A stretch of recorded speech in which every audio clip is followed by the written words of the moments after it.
Operation GCD with an Appalachian grin. Adventures and shenanigans, we're diving right in. Out in the holler where the secrets creep, garbage can dudes digging mighty deep. Secret societies, shadows in the pines. Operation GCD of American rebels design. Double J searching deep in his brain hole, past layers of melted hops and bone resin. From cults to cover-ups, we're talking about all of that. So watch your sixth friend and the truth we trust. The world's a puzzle, grunge rock ain't what it seems.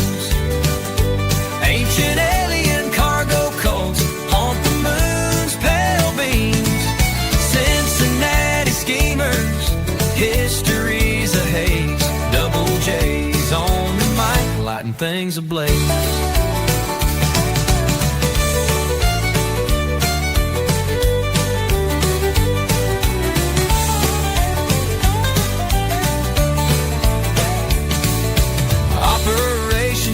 With an Appalachian grin, adventures and shenanigans, we're diving right in. Join us on the journey and enjoy the show. Thanks for joining us to get a little GC. Yeah, the world's a puzzle, grunge rock ain't what it seems. Ancient alien cargo coats haunt the moon's pale beam. Cincinnati schemers, history's a haze. Double J's on the mic, lighting things ablaze. Hell, the world's a puzzle, grunge rock ain't what it seems. Ancient alien cargo cults haunt the moon's pale beams. Cincinnati schemers, history's a haze. Double J's on the mic, lighting things ablaze. Double J's on the mic, lighting things ablaze.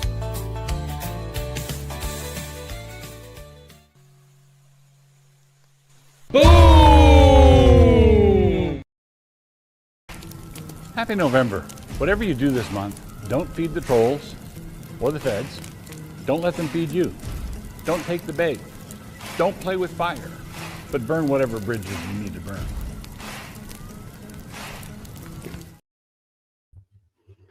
Howdy, folks. Your host, Double J, back here coming at you live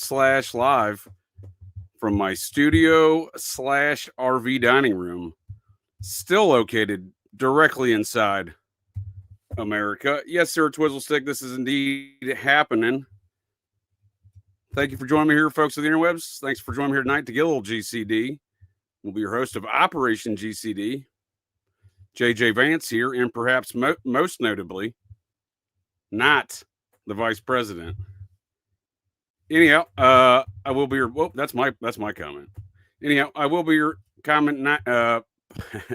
Anyhow, folks of the interwebs, I will be your pilot and navigator. Putting my own comments, can't even get a word out. We'll be your pilot and navigator here tonight for this shenanigan-infused journey into the mind of this particular garbage can dude. And yes, sir, Phil Z. Not gonna lie to you, got a real barn burner here on deck for y'all tonight. Got an Occult and or Esoteric review of the 1986 cinematic masterpiece, maybe. Jumpin' Jack Flash. This film was a big part of my childhood. Probably the first R-rated film that I'd ever seen. And it is international intrigue of mysteries, spies, and of course, Whoopi Goldberg. And you kind of do, in fact, this is kind of Whoopi Goldberg's magnum opus, if you will. That is before she became the size of a magnum opus. Anyhow, so got that on deck here tonight, folks of the interwebs. And before we get into that any further, got a couple of administrative notes here. Got a Operation GCD Thursdays double header tomorrow night, double features. The Anatomy of the Satanic Panic. We'll be unpacking 6 degrees at 6. Actually, it's 6:30 p.m. Eastern Standard Times, and then 9:30 p.m. Eastern Standard Times for the the second feature, if you will. Be unpacking the anatomy of the Satanic Panic, specifically 6 degrees of Michael Aquino, old Muppet Mikey here. 6 degrees of Mikey Aquino is a self-proclaimed Nazi. So that'll be a fun-filled adventure of Nazi Satanism. So check that out. And we'll be doing an introduction here on YouTube's Rumbles and Twixters, and then patreon.com/Operation GCD. Do recommend folks if and when you do sign up for the patreon.com/Operation GCD, link will be in the show notes as well.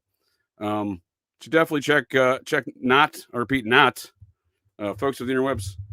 I am that's not it either. Boom, I'm a mess here. I am not the vice president, and I would recommend not using Apple in which to sign up for that. Apparently they sign a 40% surcharge. What in Sam Houston are those folks, those Muppets at Apple think they're doing, charging a 40% surcharge? But who knows? Couldn't tell you, folks. Anyhow. So, and then on Sundays, Operation GCD Sundays got double feature as well. Operation GCD Live Sundays, 6:30 p.m. Eastern Standard Times, and then 9:30 p.m. Eastern Standard Times. And as you saw in tonight's introduction, it is a National Security November, not just the film reviews, but also the topics. So we're doing some Colby's Queers come Sunday. That'll be a fun-filled time. Hopefully RR channel can make it. Maybe I should just keep saying Colby Queers RR channel until he shows up. Usually when you invoke the devil does appear there. But anyhow, without any further ado, one more note. Operation GCD Fridays, 9:30 p.m. Eastern Standard Times. Going full schizo with Austin Wade Picard in regards to the matter surrounding the Columbine shooting. I'm not even sure you can say that on YouTube's, but go fuck yourself, Muppets. Anyhow, without any further ado, tonight's guest here joining me here tonight, Julia, the Cosmic Peach. Thank you for joining me here tonight to Guild GCD. Welcome back to Operation GCD for your very first time. Thank you. I'm so excited to be here for my very first time. And I couldn't have picked a more 80s movie to cover. I mean, it's got super all 80s. Yeah, it's got everything. It is very slapstick combined with some spy intrigue, if you will, some thrillers. Mm-hmm. Interesting dynamic. Definitely. Question, ma'am, is this your birthday? No. If not, happy birthday in advance of your next birthday. What's new at the Cosmic Peach podcast, ma'am? My birthday is actually November 30th, so I guess happy birthday to me in 25 days. Yeah, but a couple days in advance. Yeah, so Cosmic Peach, nothing too much is different from when I came on to talk about Halloween, which was an epic show. I really Wait a second, you were here before? This isn't your conversation. first time? You know what? I take that back. Actually, I was not here to talk about Halloween. This is my first time.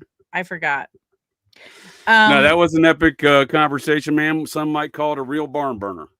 Yeah, my barn was burned. I will tell you that. I mean, we discussed a lot, and I hope my barn can continue to be burned with tonight's conversation, because there's a lot to unpack here. And speaking of barn burning and celebrating one of history's favorite characters, at least celebrated the mask of which is a celebrated portion of history in our modern era as well. Troublemaker Jonah, welcome back to Operation GCD, sir, for the very first time. Thanks for joining me to Guild GCD. Well, I was just gonna say, I can't stand Whoopi Goldberg. I thought I couldn't just suspend my disbelief for this movie. That's Semitic, sir. She's a proud I just Jewish gotta woman. say this. I just gotta say this. Wait, she was not a big fat woman. But anyways, other than that, are you trying to tell me that she is not Jewish? Oh wait, was she a great big fat person? Anyways, as you can see, I got Guy Fawkes up there. Of course, we all know it's the 420th anniversary of Guy Fawkes Day. You know, that fucking faggot who's going to show up with, oh, wait, I guess we're on YouTube. So that guy who's going to show up as soon as I say, Bill Colby, Bill Colby, Bill Colby, Bill Colby, Bill Colby. You know the game from the fucking 80s? Oh. You know what I'm saying? I think you just invoked him like Beetlejuice style, dude. He just popped in backstage. Oh, my bad. That's Clint. Welcome, Clint. Third World Assassin. Welcome back to Operation GCD, sir, for the very first time. Thanks for joining me, Gil GCD. Oh, yeah. Well, I shortened it to Third World Podcast just so people don't think I'm Marxist. Did Bill Colby send you /RR? Won't think. What? Won't realize you are. Look, I got him. I nailed him. And hold that thought, sir.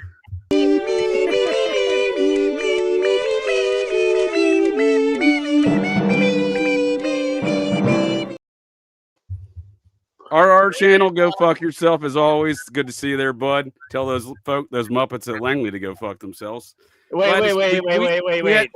1 second, sir. We had no doubt you're going to show up for Guy Fawkes Day.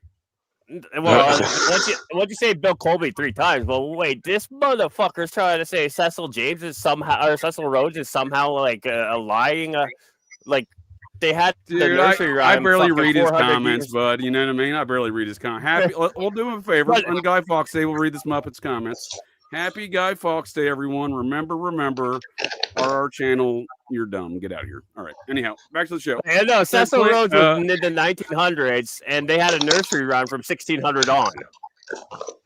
So, Clint, what's new with the Third World Show? Third World Podcast? Did you drop the assassin, dude? What's up? Yeah. I didn't want people to think I'm a Marxist or something. Whoa, dude. Can't say that. We all know you are. Well, yeah, I just dropped it. I suspect, given your views on communism, not that different than mine, you probably find a lot of communist shit in this film. In fact, tonight's film, the 1986 cinematic masterpiece, ?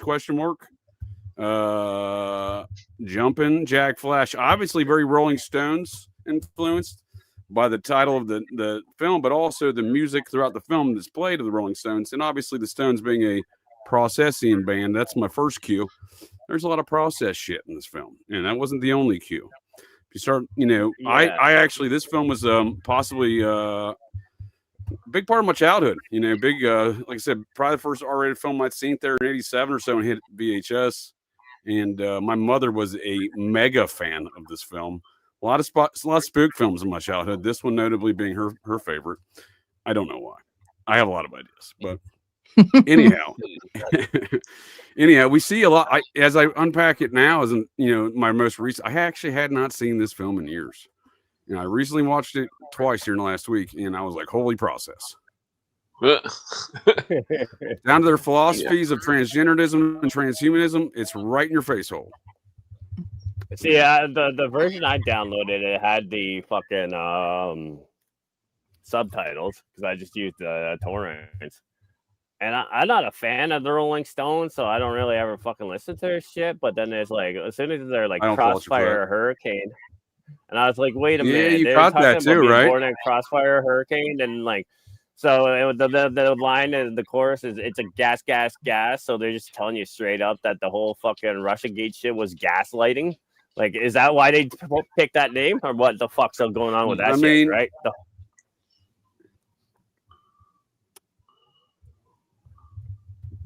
All right, you're cutting out, sir. Can you repeat that? Oh, I was gonna say, what, they're just telling us straight up that they're gaslighting us with the fucking operation name. Like, I mean, well, I think they do borrow shit from films, man, to bend this reality versus fiction narrative to gaslight folks, dude. So I think we do see some of that. This is a spook-ridden film. I do believe. I'm not going to say Whoopi Goldberg's processing, but again, the film at least espouses the philosophies of the process. And does so in a very communist Marxist manner, right in your face hole. Where again, I didn't really pick up on it. Obviously, as a child, I was like, "Oh, this is the film how I got introduced to Saturday Night Live." All these Saturday Night Live actors, from Belushi to Lovitz to Hartman, they're all in this film as supporting cast. But the other thing though too is the Mormon shit too, right? Because she was dressed like a fucking bee the whole movie, and then you get Deseret Bee, the Hive, and all that shit. That's the one thing I picked up on. I'm like, why is she always dressed like a fucking bee? That's an excellent point, sir. Who do you think runs the process? It's my assertion that, according to the process, churches, corporate documents, set you up, man. The quorum of the 70 that's listed in their corporate documents can only be construed in the manner in which there's a domestic corporate entity in the state of Utah, formerly Deseret, as you pointed out, that is incorporated as a quorum of the 70, and that is the Mormons' operational headquarters. The quorum of the 70, the folks that run the mothership. Seemingly, since the process church first incorporated June 21st, the summer solstice, 1968, in the state of Utah as a domestic corporation. Well, I think the only reasonable conclusion is that they don't identify the Quorum of the 70 in their own corporate documents. It has to be the only other Quorum of the 70 in the state corporate registry. That is the mothership. So we're seeing processing ideals, and we're picking up on. I didn't pick up on that, sir, but you are correct on these beehive Deseret Mormon business. So it's an excellent. Yeah, no, I just brain holster for God's intended purposes. She always had that fucking yellow scarf on and the yellow shoes, and still, even at the first scene, she had to pick up her yellow shoes to go in the shower with them. Like, what the fuck? You smacking your vag with that shit? Like, hitting your beaver? Like, what the fuck are you bringing shoes into the shower for? I mean, Nike. First and foremost, let's not do that. Let's not do that here. We don't need to assume. Whoopi may or may not be male or female. It's inconclusive. She may be a fucking demon. Whoopi. I met a lot. No, like, I seen this when I was younger. Like, obviously, I was born in '78, right? So I saw this when I was a kid, and I don't even remember watching the whole fucking thing. But then I watched it, and this, like, by the time she did Ghost, like 5 years later, she was fat as fuck. You know what I mean? I was like, wait, she wasn't that. Even like when. Like, guys, watching when she's in there, that dress there, and she's holding her little titties up. I'm like, holy fuck, she's got big old titties bigger than her fucking head in this movie. What the fuck happened to her? How much weight did she put on? That's what I said. This is Whoopi's magnum opus before she became the size of a magnum opus. Clint, you're and I'll throw Julia a little rescue here. Well, there you go. She doesn't even have the excuse of giving birth. That bitch doesn't. I mean, she just gained it all. She just gained it all through diabetes. I don't know if anyone here has ever watched the Legend of Skanks, but we're not sure if she has the proper machinery, if you will, to give birth as you're proposing now. I would say she probably does not. Yeah, I was teeing that up for you. Well, thank you. I mean, and I'm sure at some point we'll talk about her beehole, but I knew you were going to say that. I knew you were going to say that, ma'am. I knew you were going to put money on that. Oh yeah, the problem here though is her name is not Whoopi. Her name is like Karen Smith or something. Yeah, that's what. Thank you. How does she get away with being a fake Jewish person in which to thrive in Hollywood as a result? And she's even said that's why she changed her name to that. Well, here's my thing. It's like, okay, she's got a fake name, right? Whoopi Goldberg. Who's to say she's not an entire character? She's actually a dude or whatever. It's like they just came up with this character, but in my opinion, I see nothing feminine, even in this movie where she's slender and she's got on the dress or whatever. She's doing the Diana Ross. I did not see anything Aretha Franklin, remotely. Please continue. Well, I just I didn't see anything fucking remotely feminine about her. I totally agree with you. And her name is Terry, and they play into the joke. Is she male or female? Right? She looks genderless. Again, this is process philosophy. This is the Baphomet statue that Tracy Twyman never wrote about. What though? It is the statue of the Satanic Temple. It is the reconciliation of opposites. This getting rid of genders, because the process ultimate philosophy is transhumanism, and we see that directly in your face hole in this film. Yes, sir. Go ahead, please. You know what though? With that one, what was I gonna say though? Oh. Never mind, I fucking completely brained out. I'll get back to it. No worries, sir. So, Julia, what was your initial assessment? Because this is your first time viewing this film, right? Jonah had seen this before as a child. I'd seen this way too many times. It was Diana Ross, by the way. Not How dare Aretha. You? How dare you, man? Sorry, I just have to say. What song are we talking about here? What song we talking about here? She's at the party and she's got the fucking and she's you're right. Singing. No, I mistake. I thought it was I got to roll Bill Paxton, Bill Pullman. I thought it was Tina. Okay. You're mixing up your black singers, and I don't fucking like it. Okay, JJ? I don't see color, ma'am. I thought it was Tina. I'll throw JJ a life rope right now. I thought it was Tina because, like, it kind of had that Tina hair, back from the 80s. Yeah, dude, that's what I was thinking too. Again, also, I don't listen to any of that music. I grew up on punk rock and skinhead. Oh, no, I know what I was gonna say here. Oh, go ahead. No, you go ahead. I was just gonna ask JJ. So you wanted to ask what I thought about it, or just your initial assessment on the film, generally speaking. I like to say it's awesomely awful, but I'd like to hear your assessment as a birthday girl, of course. Yes, in 25 days. Jonah, you go first, and then I'll throw down on what I thought about the movie. I was gonna say, like, the one thing that I noticed when we're talking about her gender, and you guys were saying whether she, one way or another.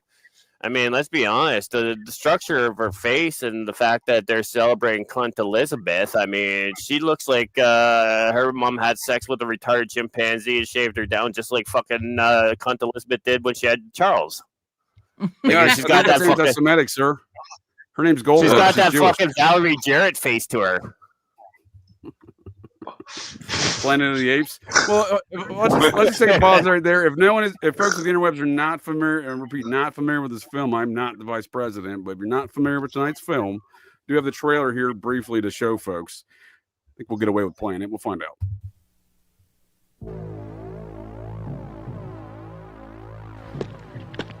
The balance of power, the safety of America, and the fate of the free world are all in the hands of a woman named Whoopi. Hi.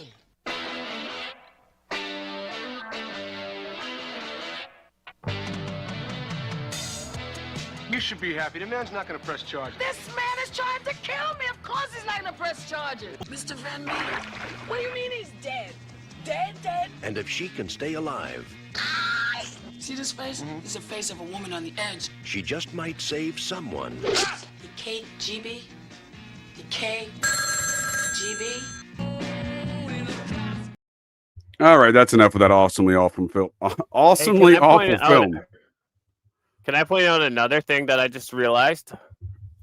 Remember, I brought up how she's always dressed. B-hole. We need to table that for the B-hole segment of the show. So. No, I call that the buckhole, but it does have to do with the bee because remember, I said she was dressed like a bee the whole fucking thing. Well, what was her stupid fucking key code, which was B flat? Because I guess that's the tone that fucking Jagger sings in. Was what they're getting at? Excellent point, sir. That's fucking interesting, man. That's fucking interesting. That is a good catch. Yeah, she says the key is the key when she's under the what is that, truth serum that they give her? Mm-hmm. Yeah, Belushi hits her up. So we get the whole. Go ahead. I said the key of Solomon. I was just being a loudmouth. Oh, so we do get the whole. It's weird to get the whole SNL cast, the supporting cast here, really, without a Lorne Michaels production. In fact, this is actually produced by Joel Silver. I was actually just trying to find Joel Silver. Go ahead. I was just trying to find out if Lorne Michaels is involved in it. Good old Canadian piece of shit scumbag that he is. Okay. Joel Silver is Tom Cruise is doing a parody of producer Joel Silver in the film Tropic Thunder. If y'all aren't familiar with that, I'll be happy to pull that up. It's one of my favorites. So, Julie, did you have any more final thoughts before we pass it on over to Clint for he saw it for the first time as well recently. So, did you have any more final thoughts for pass to Clint for some thoughts there? Well, I did make note of a few things that I think you would appreciate. One of them being, of course, with the Rolling Stones, they also have she mentions Altamont when she's trying to find the password, right? There's the Altamont thing. Yeah. And then of course they have the song about Tuesday Weld. So we know that they're Ruby Tuesday. Yes, ma'am. Ruby Tuesday. Yeah. So you know that they know more than they let on, right? Did you catch the other guess when she was guessing the key code there? She guessed Mary Ann. Now, when folks think of Mick Jagger's girlfriends and ladies, they don't often consider Mary Ann faithful because I think they want to. The large part of there's been a push to forget that one. You know, Jerry Hall. Which one found him fucking David Bowie though? Was that her? That was Jerry Hall. That was Jerry Hall. Okay. So yeah, apparently she left him because she found him in Bowie, who was apparently another Othelamite as well. So again, we see occultists around Jagger. He's a major figure within the process. And Tuesday Weld, there's, again, she's, according to Anton LaVey, he dedicated the Satanic Bible to her because she's quote unquote involved in the rituals. Don't ask what the fuck that means. They're all fucking Looney Tunes, these Nazi Satanists, in my opinion. But regardless of what it means, the context of which it means, it's seemingly important. And we see that Jumping Jack Flash actually seemingly, to me, so as a child, I could not remember that Bill Paxton, Bill Pullman, kind of Aretha Franklin, Diana Ross thing I just had, that conundrum I just had. I had the same thing with the fellow who plays Jumping Jack Flash and Dudley Moore. So Dudley Moore, yeah, and Dudley Moore is Tuesday Weld's baby daddy. She was married to him for like 20 years. Oh shit! Yeah. Hey, can I interrupt for 1 second here? I hope you do. You're lucky. You're lucky that StreamYard won't let me change my name because I was waiting until mid-show. I was going to change it to Julius Jonah, the Caesar of the JJs, just because I'm going to out JJ you. But then fucking StreamYard won't let me do it without fucking cutting off. Yeah, I'm gonna. You better not get it out of here, buddy. So that ultimate thing they mentioned, it reminded me of how the Nazi code breakers found the Ultra from the Nazis, and that they were able to break the code. But it was interesting because it was like I was just reading in the Encyclopedia of Espionage the other day about the Stasi of Germany, and then we have to watch this movie where they're basically talking about this guy trapped behind Stasi lines. No. That's interesting because that is the pretense here tonight. Jumping Jack Flash and MI6 operatives stuck behind commie lines. They don't really tell you, just Eastern Bloc is all that they really get you in the film. Hacks into a computer terminal and accesses communications with Whoopi Goldberg. Yeah, I could suspend my disbelief on that. Fuck off. Well, it requires a lot of disbelief to be suspended. Yes, sir. It's like back then, before the wall fell or whatever, to be behind the Iron Curtain of Russia was incredibly dangerous. There's very few people. Allegedly, I wasn't there, sir. I wasn't there. It's interesting because before the Iron Curtain fell, Hillary Clinton was there for 5 years behind the Iron Wall in Russia, and that the amount of alterations that happened when different communists took hold of the country at different points, but it's all bullshit. Sorry, I know you suspend for disbelief. Well, they made so many. Well, so many of them were possibly double agents with the KGB and all those other acronym Russian agencies, and that there's so much intermingling going on. It was like that meme with Spider-Man pointing at himself, you know. Yeah, well, that's what I wanted to say, though, Clint. That is what we see here in the film, though, Clint. 1 second, sir. Yeah, that is what we see in the Clint. Right? We see these different intelligence agencies are overlapping here because they're all wanting to. They're basically. This is my take, and we'll continue to give your all's initial analysis. But on that point, it seems to me that elements within MI6 and the CIA were selling out their own spies to foreign governments for a fee. And then they were being that was definitely part of it. But again, I'm old enough to Whoopi remember. Saved the day, sir. Whoopi saved the day, sir. But the point for me though is I'm old enough to remember 1996, 97 when I got my first license. It was a fucking piece of paper with a fucking photo on a laminate. This motherfucker can hack into bank systems in 86 on a terminal, but he can't create a fucking paper license to get across the border. Get the fuck. Whoa, that's anti-Semitic. That's Whoopi's boyfriend. Yeah, he's British. So anyway, so that's anti-Semitic because they're all British Israelites, right? They get anointed on the stone of Jacob. We got it. Well, I'll check with YouTube's terms of service, sir, and get back to you on that one. Wasn't the guy that was Whoopi's friend or whatever at the bank? Wasn't he? He's who the message was originally intended for, I'm assuming. Yeah, Stephen Collins, the kid diddler. Yeah, you said he was in that the Seventh Heaven dad. Seventh Heaven. Yeah, he raped a bunch of kids. Oh, that's fucked up. Yeah. No surprise. But it's to that point though. He's apparently a rampant kid diddler, and then they make him America's dad, right? In the Seventh Heaven show. I mean, to be fair, Jessica Biel's kind of hot. Stephen Collins raped a shit ton of kids. I don't know. I'm being a little bit, just hyperbolic. Okay, wait. But Jessica Biel's kind of hot. I would too. I'm just kidding. I don't think she was a victim, sir. I don't know that she was a victim. This fella, he raped a bunch of kids. Wait. I'm just saying Jessica Biel's kind of hot. In I'll say it again. 2014, his career came to an end after he confessed to a sexual abuse against multiple minors. He was made to be like America's, America's So dad. he You know where he's from? admitted to this Take a wild shit? guess. Take a Mormon- wild Mormon guess. land? Take a wild. Yeah, he didn't get any jail time. Come on. And real Jackson quick, Take a I wild want to guess. Where he's respond. from. Real quick, I want to respond to California. Tara. Hold on. Time out. Yeah, Hold on. Time out. Hold on.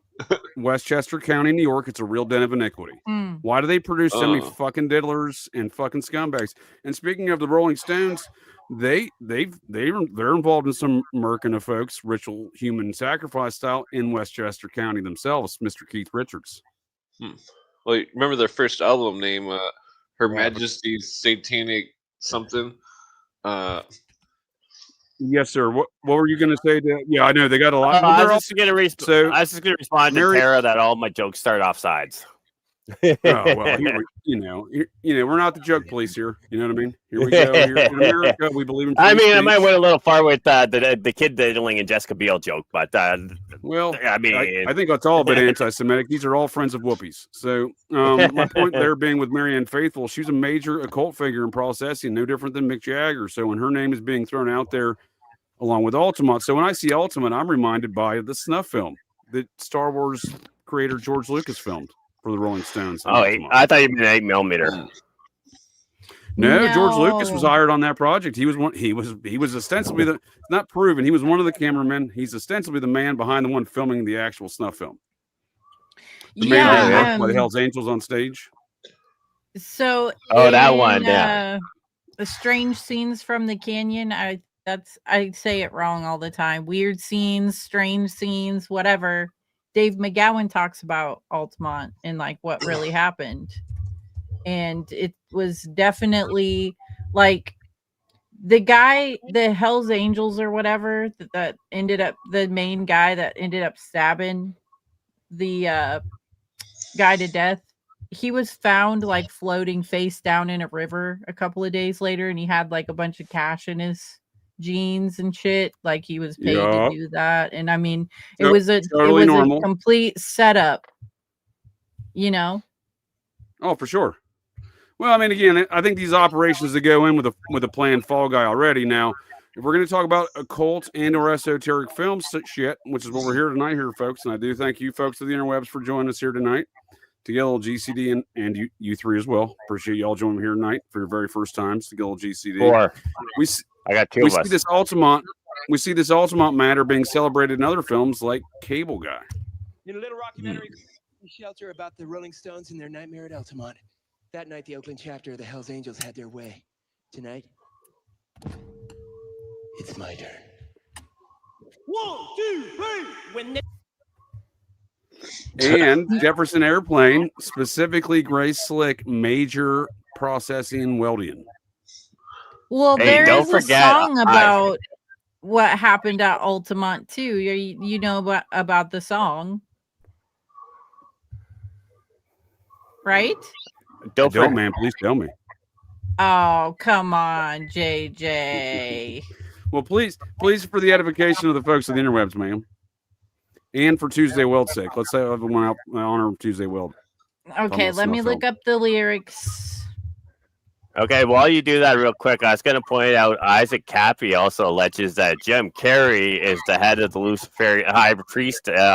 Now, is that the Processian priest or the Temple of Set priest? So just throwing that out there for you. He definitely appears to be an occultist, given his actions, activities, films, and statements, right? I would definitely agree with you on that one. Yeah, his perfection of self, etc.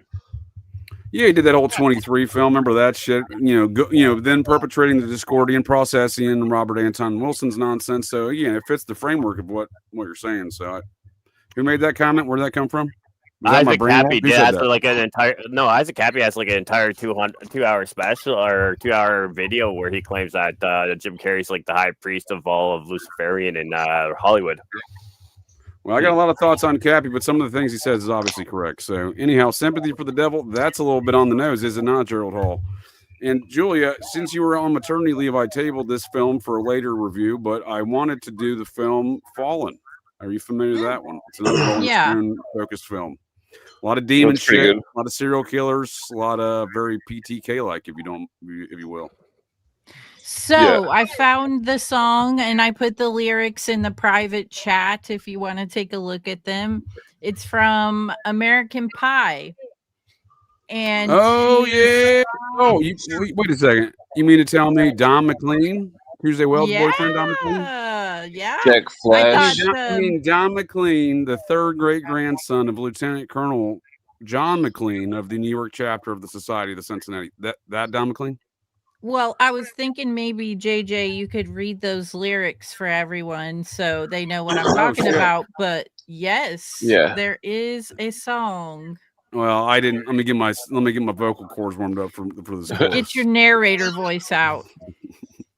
So yeah, let me pull up. So this is actually the song that I claim is the celebration of the age of horse, the thelemic overtaking of rock and roll, led by Tuesday Weld, emphasized or indicated through songs like Ruby Tuesday, as we heard in the film, as you pointed out. Yes, but that Fallen film is nothing but Rolling. The whole soundtrack is Rolling Stones, and covers of it, right? So anytime I see or anytime I hear Rolling Stones in a movie, I already know it's up to no good.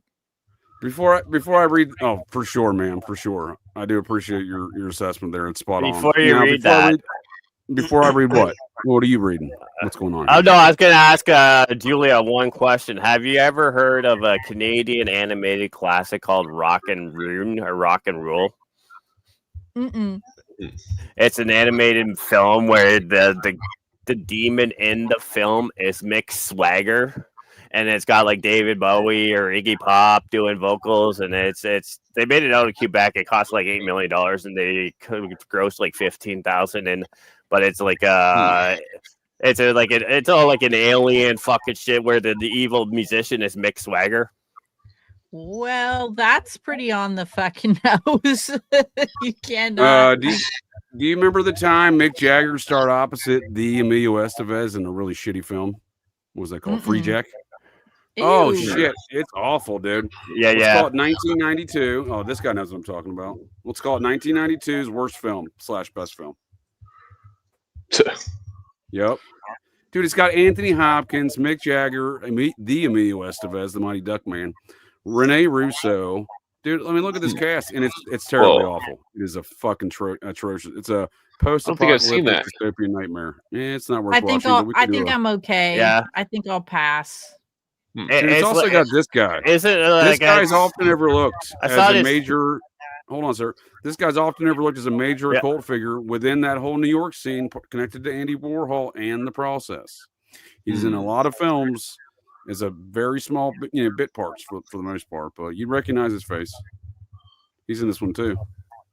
Yeah, he's hideous. Yeah, he's the kid called the Red Hot Chili Peppers. Isn't it very Tron-like? He played. It's very Tron-like. Yes, sir. It's almost like bootleg Tron. Yeah, I thought he was a kid, so that's why I was just gonna ask. Yeah, you recognize David Johansen most likely from playing the folks will recognize him for playing the ghosts of Christmas Past and Scrooged. Oh, he looks like if Marlboro 83 was a person. Well, that's kind of how he sounds too. Actually, that's a good assessment. Yeah, that's exactly how he looks. So, in this song "American Pie" by Tuesday Wells' boyfriend Don McLean, apparently this is back in 1970. This is one-hit wonder. This is back when he was dating Tuesday Wells. So this is shortly after the overtaking of rock and roll, and that includes the Byrds, the Beach Boys, the Mamas and the Papas. It's not just the overtly obvious Rolling Stones, right? And the Beatles. Mm-hmm. The Beatles are also mentioned in this in regards to Marxism. Well, that's the shocker because it's the fucking Process. And they're devout Marxists amongst. I don't try to reconcile these things and their nonsense, but they'll make statements that they're Marxists. They'll make statements that they're Nazis. Who might I say? You know what I mean? Who might? Well, they mentioned Charles Manson in this too. Like, go up a little bit. I've been holding this one back for you, ma'am. I've been holding this one back for you to do a full scale situation on this for my Thursdays because I've been talking about this on my Thursdays relative to Satan's in your ear hole. Okay, all right. Satan is in your ear hole, and no, that's not all that's in my ear hole. That's not the only thing. It's not. It's not all that's in his beehole either. Let me tell you. Whoa, but the hey, thing that's is, anti-Semitic because that Whoopi's got a beehole, so that's anti-Semitic. Hey, there's nothing in my beehole. Don McLean. Oh, okay. I thought you were talking about mine. I was like, fuck off. There's nothing up there. Once again, we got Don McLean. We got Don McLean Society of Cincinnati. You know, their great grandfather John McLean, not the diehard John McLean. Lieutenant Colonel style New York chapter. Tuesday Weld is from the Weld family. They basically ran the Massachusetts chapter. Her forefather was a colonel. Yep. The entire operations for the northern end of the United States, the colonies of the wars of 1776, was run from Weld Manor on Weld Mound in Brookline, Massachusetts. So 100. These are major figures in American history, or from families of major figures that are telling us this, you know, ushering in this new age, if you will, this age of horrors, this Thelemic age of rock. Mm-hmm. Yeah, right. We do see the golden age. There you go. Real quick, I'll point out that I dropped a link to that Rock and Roll, that Canadian animated film that I was talking about in the private chat, and about to do it on YouTube for everyone. Yep. So we'll check that out in a second here, sir. So before I read that specific part, ma'am, we got here this reference to the Beatles here in verse 3. You're talking about verse 5. No verdict, or while Lennon read a book on Marx, the quartet practiced in the park. Now, if you go back before, then the quartet is the Beatles that he's referring to. So again, it's a very interesting. You know, I've actually took apart this song pretty deep. I don't want to get detracked by going that. So what were you saying in verse 5? Keep go or wait. So yep. No, I mean these are overt. It's like an overt salute to Satan. So it says, "Oh, there were." No, go up, just go up a teeny smidgy. Right here. Right there, helter skelter. Did it just say Jack? For the Manson stuff? Yeah, the Manson right, stuff. helter No, skelter in a summer swelter, and then the birds. The birds flew off with a fallout shelter. No, I mean again, it's another influence or reference again. Helter Skelter, the Manson and the Beatles references again. It's all process shit. So 100. Well, sergeants played a marching tune. So again, I think that's again another Beatles reference to the Sgt. Pepper's Lonely Hearts Club Band. Sgt. Pepper. Now, do you see there? It says Jack Flash sat on a candlestick. Like, well, there you go. Shit, but it also references tonight's movie. Well, again, so this is an overt reference to the Stones, and again, an overt reference to Satan. So it says, "Oh, and there we were, all in one place." Again, this is the end of the song too, right? And there we were, all in one place, a generation lost in space. So again, this is the hippie movement's kind of getting everyone to tune in, drop out. The whole Timothy Leary thing, and Timothy Leary, by his own statement, said he was the reincarnation of Aleister Crowley. I don't think the math, but who am I to judge? Well, I do think he is a Thelemite, though, right? As a result of saying that. Altamont was a free concert, so that's what that's talking about. Oh, and there we were, all in one place, a generation lost in spaces. Yep. He's talking about Altamont because it was free. Everybody the fuck showed up, and it was like a big ordeal. But all those concerts were, man, you know. So was the not Berkeley, Monterey Music Festival, 67. No, the Monterey Music Festival, when everyone was playing Bob Dylan songs, including Jimi Hendrix, because no one had their own original music really yet. Even the Byrds were still Morgan really playing. Well, the man of the Silver Lake. Here's the deal, sir. It's obviously Morgan Freeman, and he's not looking well. He's 88 years old, not looking too hot. So, but we do see these references here, and it says, "Because fire is in the devil's only friend. Oh, and as I watched him on the stage, my hands were clenched in fits of rage. No angel born in hell could break that Satan spell." And this is the most important part, I think, of this verse and song, in my opinion. "And as the flames climbed high into the night to light the sacrificial rite," I mean, it's an obviously human fucking sacrifice. "I saw Satan laughing with delight the day the music died." And that day the music died, he's celebrating is the day that Big Bopper, Buddy Holly, and Richie Valens crashed in Clear Lake, Iowa, about 2 miles from a mound, strangely enough. Yeah, for the mound. Chantilly. When he's talking about the flames going up a light, to me that sounds like the Wicker Man rituals, right? Which is pretty much just what the fucking Burning Man these days, right? So that's just a continuation. Well, It certainly has that general reference to it, sir. But I think specifically in regards to that airplane crash, it blew up midair. So that is the planes flying into the night. And so the Jack be nimble, Jack be quick, Jack Flash sat on a candlestick. That's obviously it's like what we're talking about with this movie tonight. It's the Stones. Yeah, and Crowley loves butt stuff, ma'am. Crowley loves buttholes. But when we're talking about fire, I'll save the channel. Guy Fawkes didn't do it. Says so. Eldridge Colby. I appreciate all the sidetracks and commentaries, but I want to make sure, Clint, we got the initial analysis from Clint and you, Jonah, sir. So we can close those out, and we'll keep unpacking the analysis of the around the storyline. The analysis of the film in general, or what was just your impression, dude? What was your overall impression upon seeing it, besides it being two thumbs way down? There was it definitely had a lot of the concepts in it were very strong, where it was like the 80s where nobody had computers, and it's like the idea that someone was hacking and that it was being a hacking network that was used to communicate with spies is a very high-tech concept for people in the 80s, perhaps maybe to scare or to who knows why they would, if the people that wrote it were possibly spooks, if they would write a movie like that. Perhaps there was a cover-up, some sort of dude, you're making some great points. Who in 1985, essentially, when they wrote this, at latest, who would have known about ARPANET from DARPA, right? The early interwebs, Al Gore, before Al Gore and Julian Assange. Who would have known about?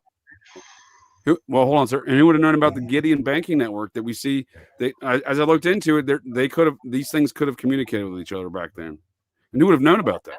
We know about that now, but who would have known about then? It's a great point, sir. Besides Julian Assange, what makes you convinced Julian Assange is KGB? We see a lot of KGB stuff. Oh no! So if you go back into the whole Julian Assange thing, other than he grew up in that cult over in Australia. So one of his big things that is and now if you go ahead and search on. Wait a second. I watched a 90-second TikTok telling me that Julian Assange was the reincarnation of Donald Trump's uncle. That's incorrect. But if you go on Google and ask about Julian Assange hacking NASA, which he allegedly did from Australia, they'll say that there's no actual physical evidence of it. I think that happened at the These things never happened. Time. It was a worm, but that was all at the same time while they're trying to. So the Club of 300 was trying to destroy the NASA and have them start doing all their launches from Kazakhstan, which is Astana. But I mean, Russian. So. Again, I couldn't suspend my disbelief this whole movie, but when I'm watching it and they're doing all this he's hacking through the terminal, and then all I can think of is like the whole story about how Assange and a couple other teenagers allegedly hacked NASA in 1986, I think, or 88, somewhere in there. They used a worm to penetrate NASA computers, and that was like kind of right around the same time as Challenger when they fucking did that whole mass trauma event on at least you and I, JJ. Mendex, huh? What's that? That seems like I might have an occult name that his code name for this hack. Yeah, so I think if you look into it, I think that he was either being like because he was based out of Australia, and he did go into hiding over in the old Eastern Bloc. I think it's been a while since I looked into it, but when I was digging into it back in the day, everything that I was reading just kind of sounded like it was the dialectic. He was doing the hacking for the Eastern Bloc and tried to get the NASA shut down, among other things, before Wikipedia or WikiLeaks came up out of nowhere, right? So he kind of did the hacking and then disappeared for a couple of years and then came back. Well, I think you're right. I think you're spot on, sir. He was generationally, he's kind of born into these matters, and these a lot he's of a weird sex cult too in Australia. Well, there you go, sir. There you go. Always damn sex cultists. And a lot of these, that's what I was getting at. A lot of these things are more connected than we know them to be because they operate under a different reality, the narratives than we do. within these cults. For example, why the fuck is George Clooney's wife? Why was she the attorney for Julian Assange? And why did she quit over the release of John Podesta emails? Things in this world are far more connected than we presume them to be. Clooney's a huge. Can I do a tangent? Communist. A huge butthole, sir? Is that what we're going to say? A huge. Can I do a tangent? Communist is if so, hold that thought. Butthole,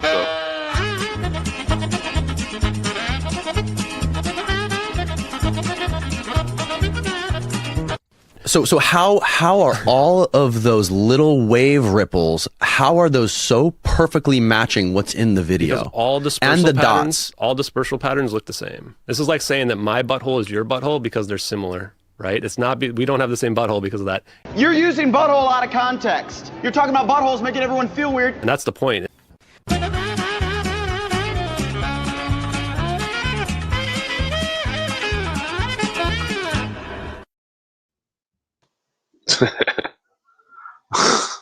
He's a big butthole. Yep. Bunch of communists. Am I back? Is this here? Yeah. Is this on? Yeah, I can hear you. Yeah. No, well, he's. I mean, again, we see a lot of these international matters, right, revolving around just Tom Spookery. It's like tomfoolery, but it involves these unintelligence agencies. Tom Spookery. So, and again, that's this whole film. So we get folks double crossing double agents. We got them selling their agents out to foreign nations to murk their own agents. You know, foreign agents in other nations, Jumping Jack Flash specifically in this case, and his CIA partner. So he had a CIA partner in the plotline of the film here, Harry Carlson. He's on the back of the frying pan. Mm-hmm. That seems like a weird. Don't forget about Archibald Lincoln or whatever, Archer Lincoln. Well, that's yes, sir. I was going to say I better qualify it. So, Jumping Jack Flash's initial communications to these banking terminals to Whoopi Goldberg is that he needs assistance out of getting out of the Eastern Bloc. He's stuck there, and she asked her after the whole coded thing where she guesses the key code of B flat and all the Rolling Stones things, the Altamont, the Marianne, all those guesses beforehand.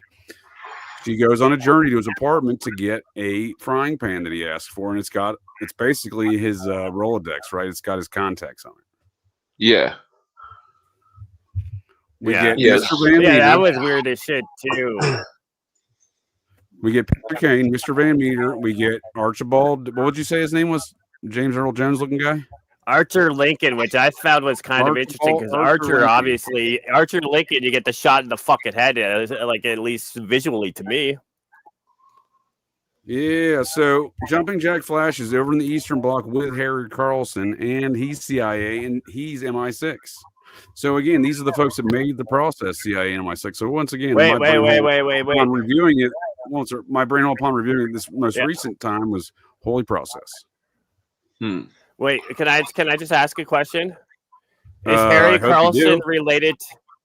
Is Harry Carlson related to Dick Carlson and his faggot ass son Cucker Carlson?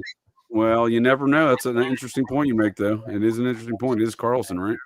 CIA stuff, right? Yeah, I mean, the father's Carlson, but the son is Cucker. CuckerTA. You can't say that, sir. You can't say that, sir.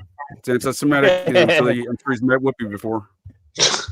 But the red string is for the fucking newspapers. The red string goes back to the newspapers. It's definitely not any mysticism.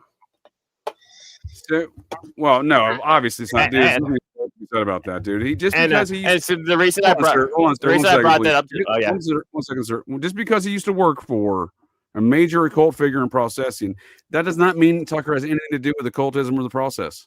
All right. I mean, this is just because it's anti-Semitic. Just because his father was the president of the Voice of America CIA agent at the time of its collapse doesn't mean that he's a nepotism baby, just like fucking Donnie. Just because Tucker left college to take up arms in the Iran-Contra fighting with the rebels down there against the Sandinistas does not mean he's A, militant, or B, part of the process. All right, sir? Just because Obama Donnie's father came over with the Kennedy airlift, just like Barack Obama Sr., doesn't mean that he's an agent. Yeah, just because Tucker Carlson used to fall around the Grateful Dead for years has nothing to do with the fact that the CIA created the Grateful Dead and MI6. It's nothing to do with JJ, you gotta say his name right. It's Cucker. Cucker. Isn't it Cucker? What's Cucker Swanson? Isn't that what No, we I call call him? yeah, he's a Swanson generational, but I call him Cucker Tarleson. I just invert the first 2 letters because he's a cuck. So in that story you're describing, where he claims the red band that he always wears on his wrist is nothing to do with Kabbalah whatsoever. I'm not the vice president, and that has nothing to do with Kabbalah. So he does mention that he used to work. His editor for years was a major occult figure. He's like, I had no idea this dude was a Satanist. I mean, get the fuck out of here, man. The guy's written volumes of books through Feral House, the Processing Publishing House. Well, but I'm just talking about relative to Nazi Satanists, sir. His editor and friend, who he cited in relation to the newspapers in the red band he was talking about, whatever that nonsense was, is a major figure in the neo-process movement. So I'm just saying, like, when he claims, like, I'm an occultist, it's just like Ted Gunderson, Satanism. I don't know anything about Satanism. What about the Bible ones? That's an actual quote from. He said that exact quote for 30 years. At some point in time, you'd have thought he would have found something up about Satanism. He wouldn't have to keep repeating he didn't know anything about Satanism for 30 years. When they go out their way to deny it, like, that's the red flag. What's that, ma'am? You don't know who Ted Gunderson is? No. There's thousands of Americans out there. By the way, I've been shot with a laser beam twice. Watch out, man. They got Ted twice. Well, that one guy got shot with a laser too, mention supposedly. He got it twice in the beehole, but yeah. Dude, there ain't much worse things in life to get two laser beams to the beehole, man. I ain't digging anything up my beehole, let alone 2 times. Yeah, I don't Phil, what's his name? Phil, what's his name? Claimed that he was shot with a laser, and he claimed there was aliens in the ground or whatever. Phil, yeah, Schneider. he had the melted fingers or whatever. Yeah, dude, they're all full of shit, dude. They're all full of shit. So you should too. I do believe I've been shot both with a taser gun and actual police pepper spray more than twice of each. Let me ask you this though: is if you get shot by lasers, is that covered under Canadian healthcare? No, they'll suggest that they fucking murder you like they did my brother. Yeah, they say you're gonna get assisted suicide. You coming in with laser shots, dude. Watch out, buddy. They got Ted twice. So. I was surprised they didn't try to give me fucking assisted suicide because I accidentally drank some fucking peroxide. I mean, I would have thought that was right up their alley. I assure you, sir, you were put on a list that day. They're like, well, we'll run it by him and see what he thinks about it. If you didn't get out of that hospital, dude, they would have run it by you, I bet. No, that was the. You know, I'm pretty sure they probably fucking slipped in some fucking mRNA, whether it was the COVID or some other mRNA. But you know, whatever. If I get some super cancer, hopefully my dick grows an inch or 2 before I die. Yikes! So speaking to how the spook shit got in tonight's film, the 86 cinematic shit show, Jumpin' Jack Flash. I would say Joel Silver. Joel Silver, the executive producer, appears to be deeply ingrained in spookery. I don't want to call him cocaine Bob Evans level of processing spookery, but he's in the mix. It seems. He's also apparently this is again, I don't have any personal experience with these matters and no interactions with any folks other than the stories I read on the interwebs and the statements from the same man. I'm just saying, like, this dude's in some weird shit, man. I'm just saying, like, I don't have any, I wasn't there. I ain't seen it. I'm just saying, by their own films he makes, he's doing a lot of films of a occult and spookery nature, if you ask me, amongst other things in his life. And again, Tom Cruise felt necessary to parody him. They're in that weird dance scene, right? Yeah. So, Julia, Go ahead, ma'am. Sorry, Yes. go ahead. Good. Nope. I was going to ask you a question. So go ahead, ma'am. What do we got? Well, I was just going to say among other things, like with the stones and the Altamont and whatever, there's like real ass fucking tranny stuff. Fuck yeah, dude. Fuck yeah, dude. Yeah. Right in your face hole. Right in your face hole. Definitely. A few references, right? Can I? Even though she calls them transvestites, you know, because it was the 80s. Well, you got to be. I mean, I don't want to misgender anybody here. So, can I give you a couple timestamps here I got for that exact statement you're referring to? Mm-hmm. Actually, so that's exactly what I mean by the process references. So when I watched this whole film again twice, I did not get shot by lasers, but I watched it twice. And that's all it really got out of me. My brain hole was all the processing shit. from the Marxist communist overt nonsense comments to all the trans nonsense, which again, that comes from that Baphomet statue that the Satanic Temple has been put in state capitals. That one-eyed Willie bastard, that Lucian Greaves, the wonky-eyed fella, he says himself that is the reconciliation of opposites. That statue represents the transgendered philosophy of this reconciliation of opposites of the Process Church. He runs process.org. He's got a Process Church tattoo. These things should not be hard to compute that he's a fucking Processian, but folks have troubles with that. He has a P-scope. The Scientologists call it an E-meter, but it's that one with the cans. He loves that shit. He talks about it on the podcast. Anyhow, not my point. My point being is we see the reconciliation of opposites with this transgendered business. And again, another Processian from Harvard, of course, the Weld University, right? Harvard. That's where Lucian went. Another fellow who went there is William Sims Bainbridge. He's the modern day philosopher for the process. He is an OG Processian. And he's such a boomer. He runs a Facebook group about it. It's stupid. But anyhow, that's where these Processian spooks are today, boomers, Facebook groups. But my point there is he's a descendant of William Bainbridge, U.S. Admiral Society of Cincinnati. He's named after him. I'm just saying that's a very likelihood he's a member, and he writes about transhumanism and the philosophies of the process relative to that. Well, can I do a tangent that would... I'll never go ahead.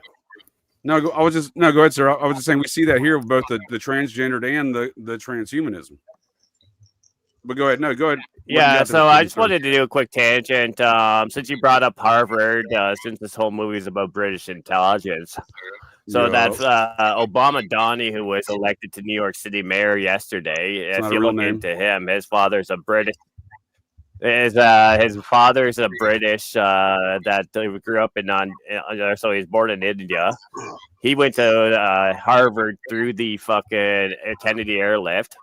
He was directly at the centennial anniversary of the Nobel Peace Prize. He was selected as the 9 top intellectuals by Prospect Magazine and Foreign Policy, which is run by a business partner of the RIAA, as well as the Carnegie Endowment for International Peace. And that's not to get into his mother, who is a director of Denzel Washington, everything. So, like, when you're talking Nepo babies at Harvard, Obama Donny is definitely one of them. Denzel's friends with Whoopi. That's anti-Semitic. What's their connection? That's a great point. What's their connections to the Pilgrim Society? So we see this reference throughout the film, Anglo-American. They keep saying Anglo-American, and as a child, I obviously didn't fucking have a clue, but as an adult, I'm like, motherfucking Pilgrim Society, motherfuckers, and that was created by Chauncey Depew, real person, not a Muppet. Well, he is a Muppet, but he's an actual person. He was a U.S. senator from New York and a hereditary member of the Society of the Cincinnati. You know, his forefather and Don McLean's forefather knew each other. You know, that kind of thing. So when I looked at were the Pilgrims British Israelites like Cecil Rhodes? Yeah, dude, the Pilgrims, dude, they had the hats with the buckles and shit, dude. Yeah, they were kind of pre. So the Pilgrim Society was kind of pre CFR, not directly, but more or less, because they both come out of the Cecil Rhodes Round Table and the Milner tables.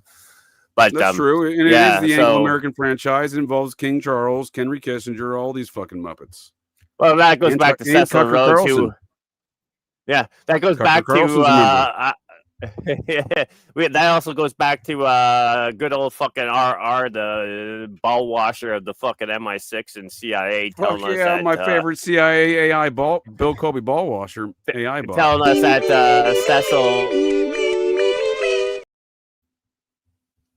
somehow telling us that Cecil Rhodes was involved with the hoax of Guy Fawkes, but again, Cecil Rhodes was around 1900, but the Guy Fawkes was 1600, and they had a nursery rhyme from 1617, 1800, and then Cecil Rhodes comes around. But again, too, the Anglo-American shit, you just got to look at all the Oxford, the Rhodes Scholars, like the rapist Bill Clinton with that fucking idiot Robert the Fourth Reich, who's the fucking little midget.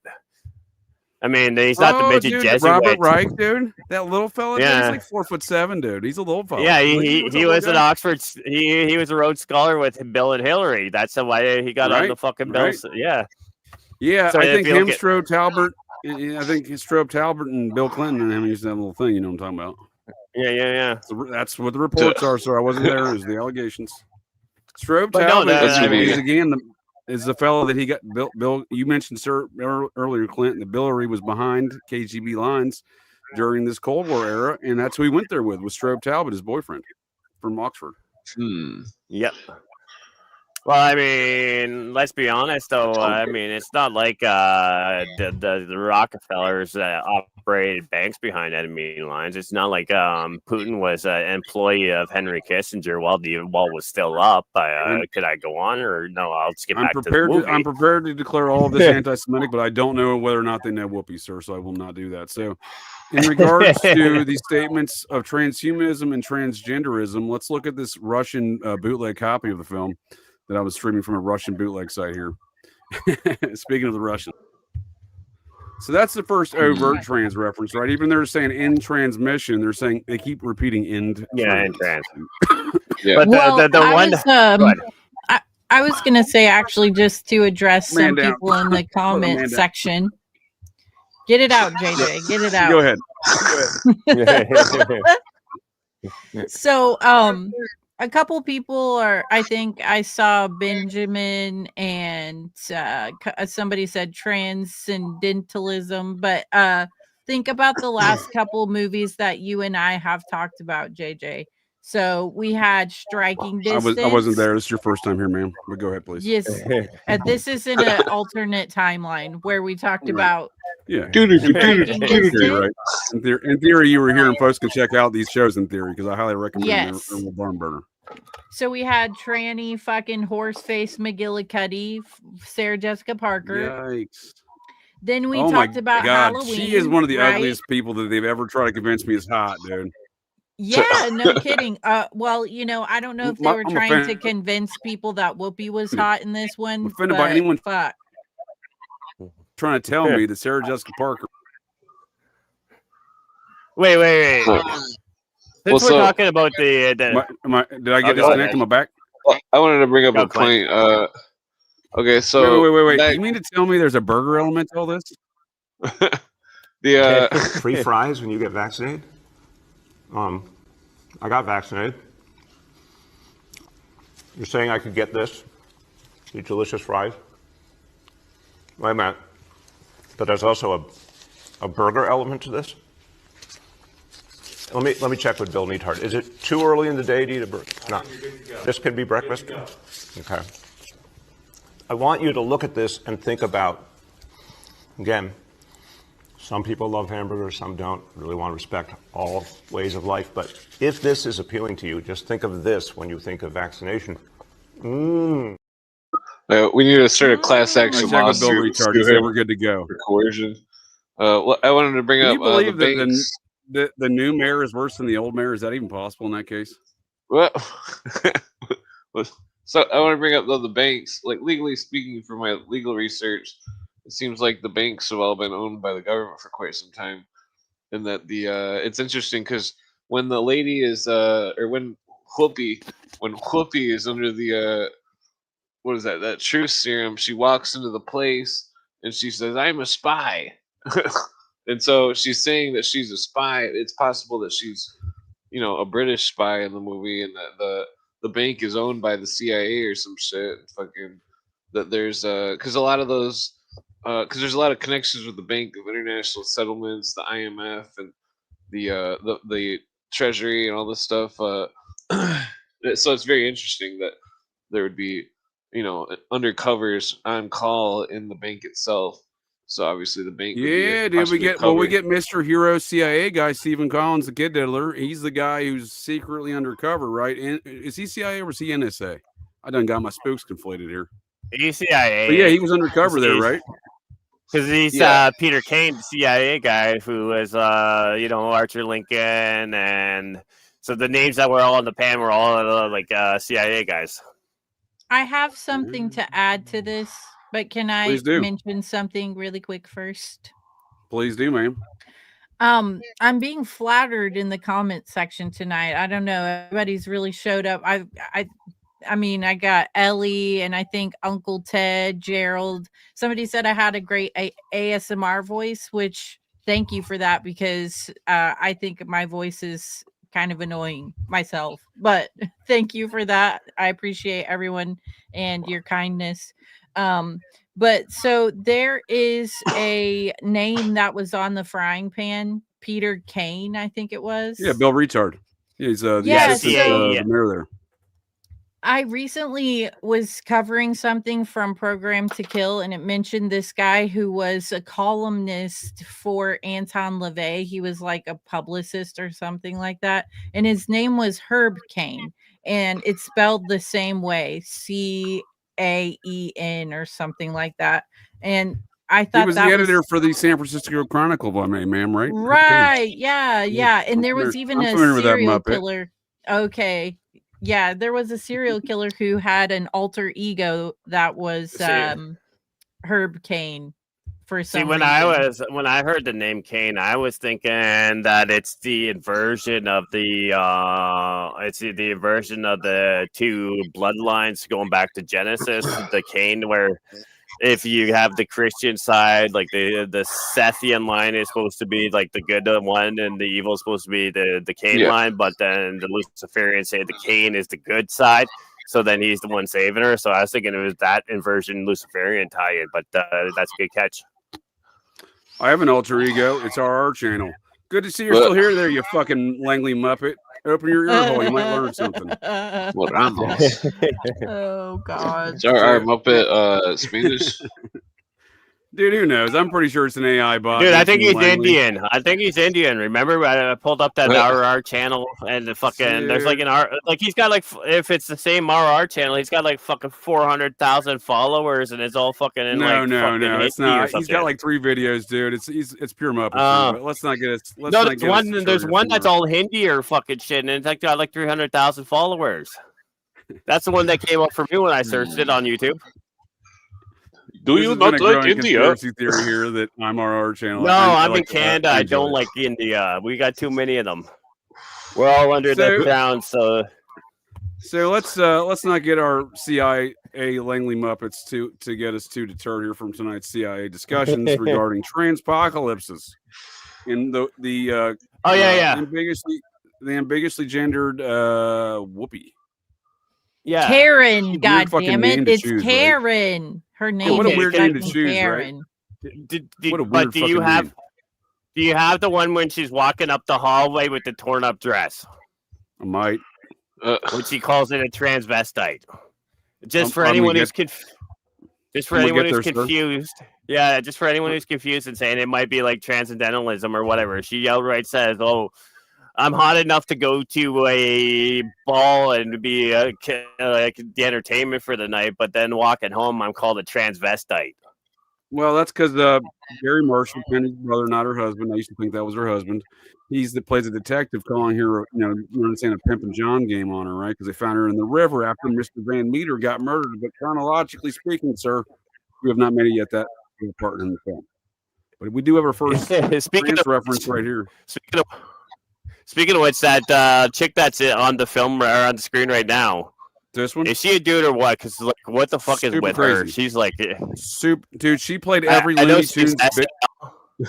She played every Looney Tunes character role in the 80s and early 90s. Yeah. She was Wait, in what's the wrong with her Addams voice? Family too. Dude, what's wrong with her Like, what's face, wrong with her dude? She voice got so much too? work Like, done, dude.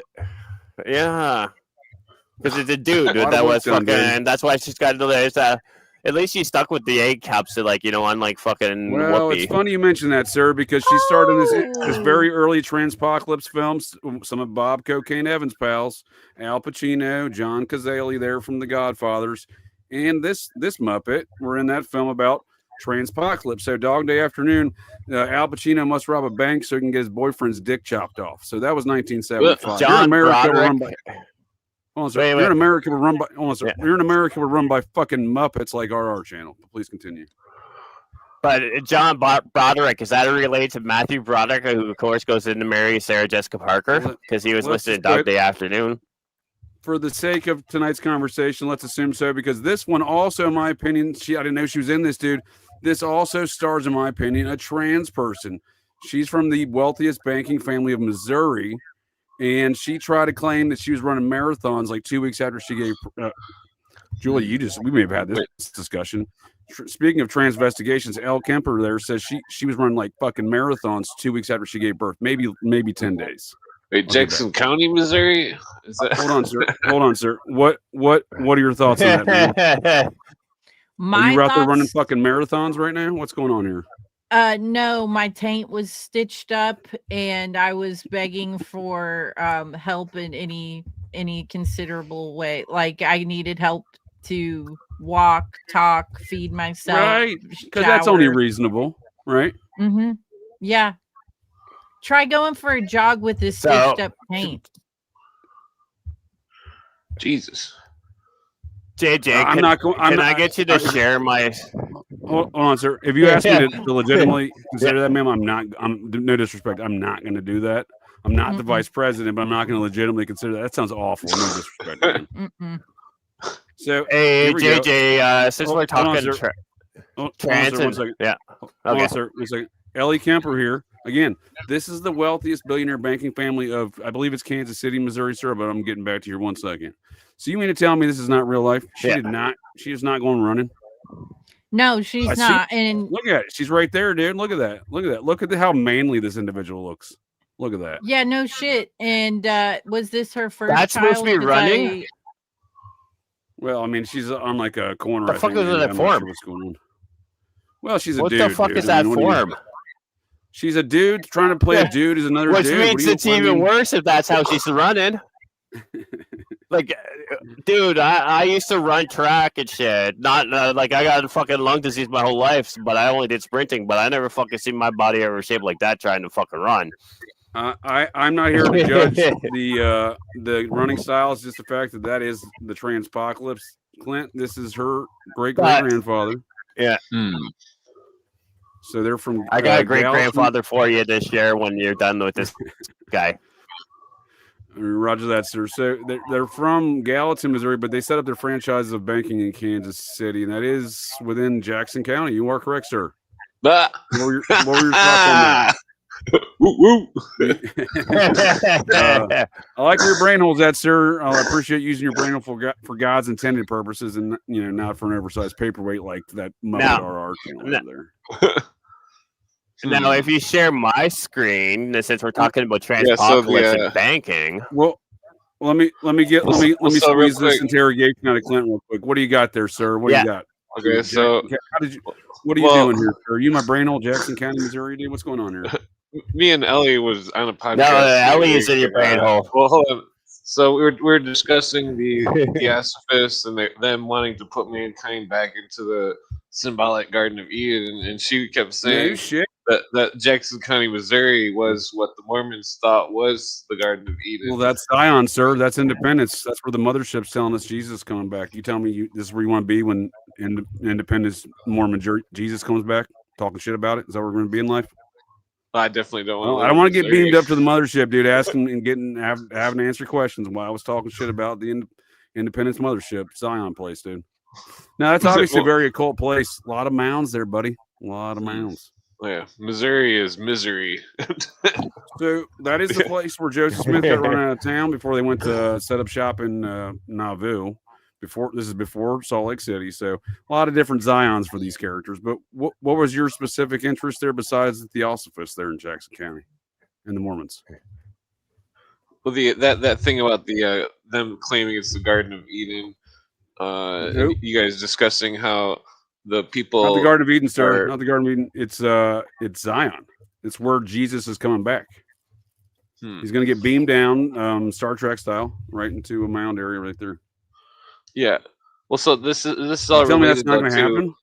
Well, this is all related to Crowley's conquering child Horus thing, where he the age of the conquering child of Horus or whatever, Horus the conquering child, where the it's like they plan to bring everybody back to a symbolic Garden of Eden where they quote do not know good from evil, and that they also do not know gender, and that this is all in the books and stuff about how that makes a lot of sense to me what you're saying, because the Crowleys, the Processians or Thelemites, and Crowley loved himself some Joseph Smith. So if you think about Crowley's holy guardian angel rituals in respect to Joseph Smith in his Moroni angel / white salamander situation, well, then it makes a lot more sense why Damien Eccles, the neo-Processian, is ball washing Joseph Smith post prison time. So, but back to tonight's tale.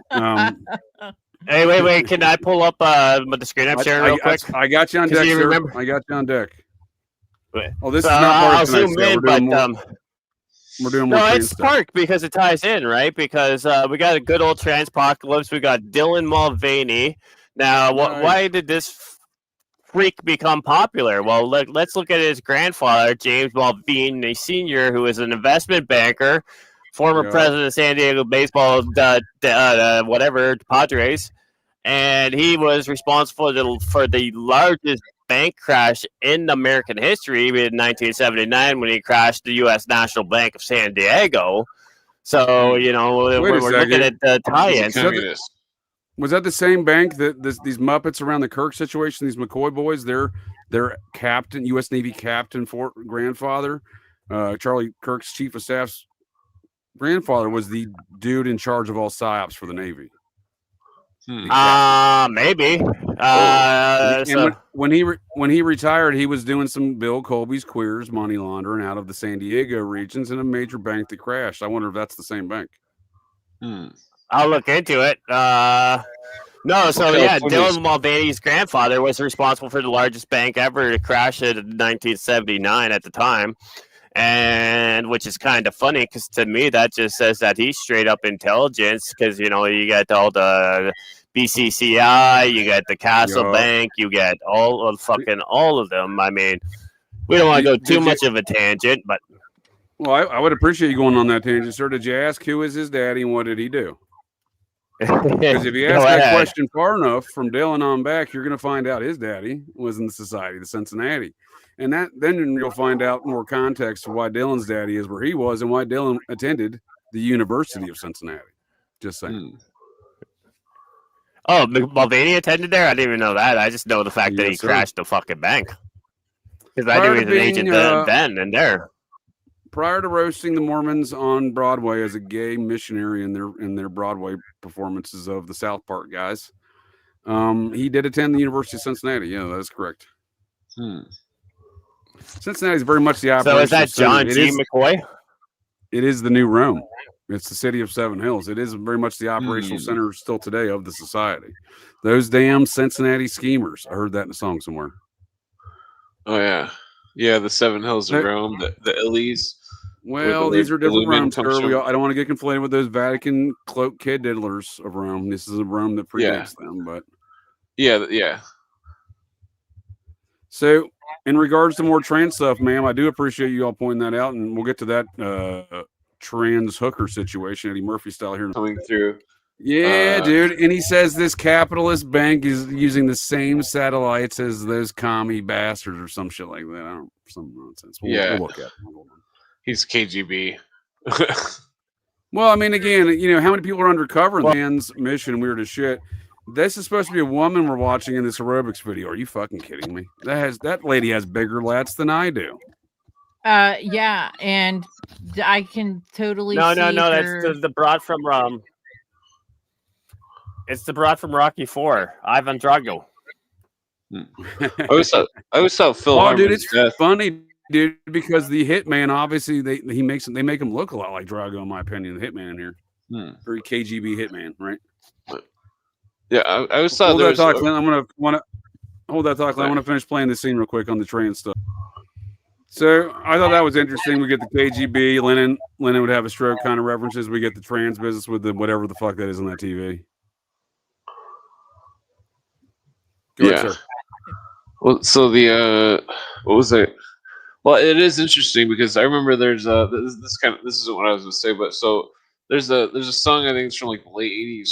There's so much modern pop culture stuff that is so Lenin and stuff. Where like there's a song by In Living Color or something it's a band and they mentioned Stalin and this movie mentioned it. There's so many different.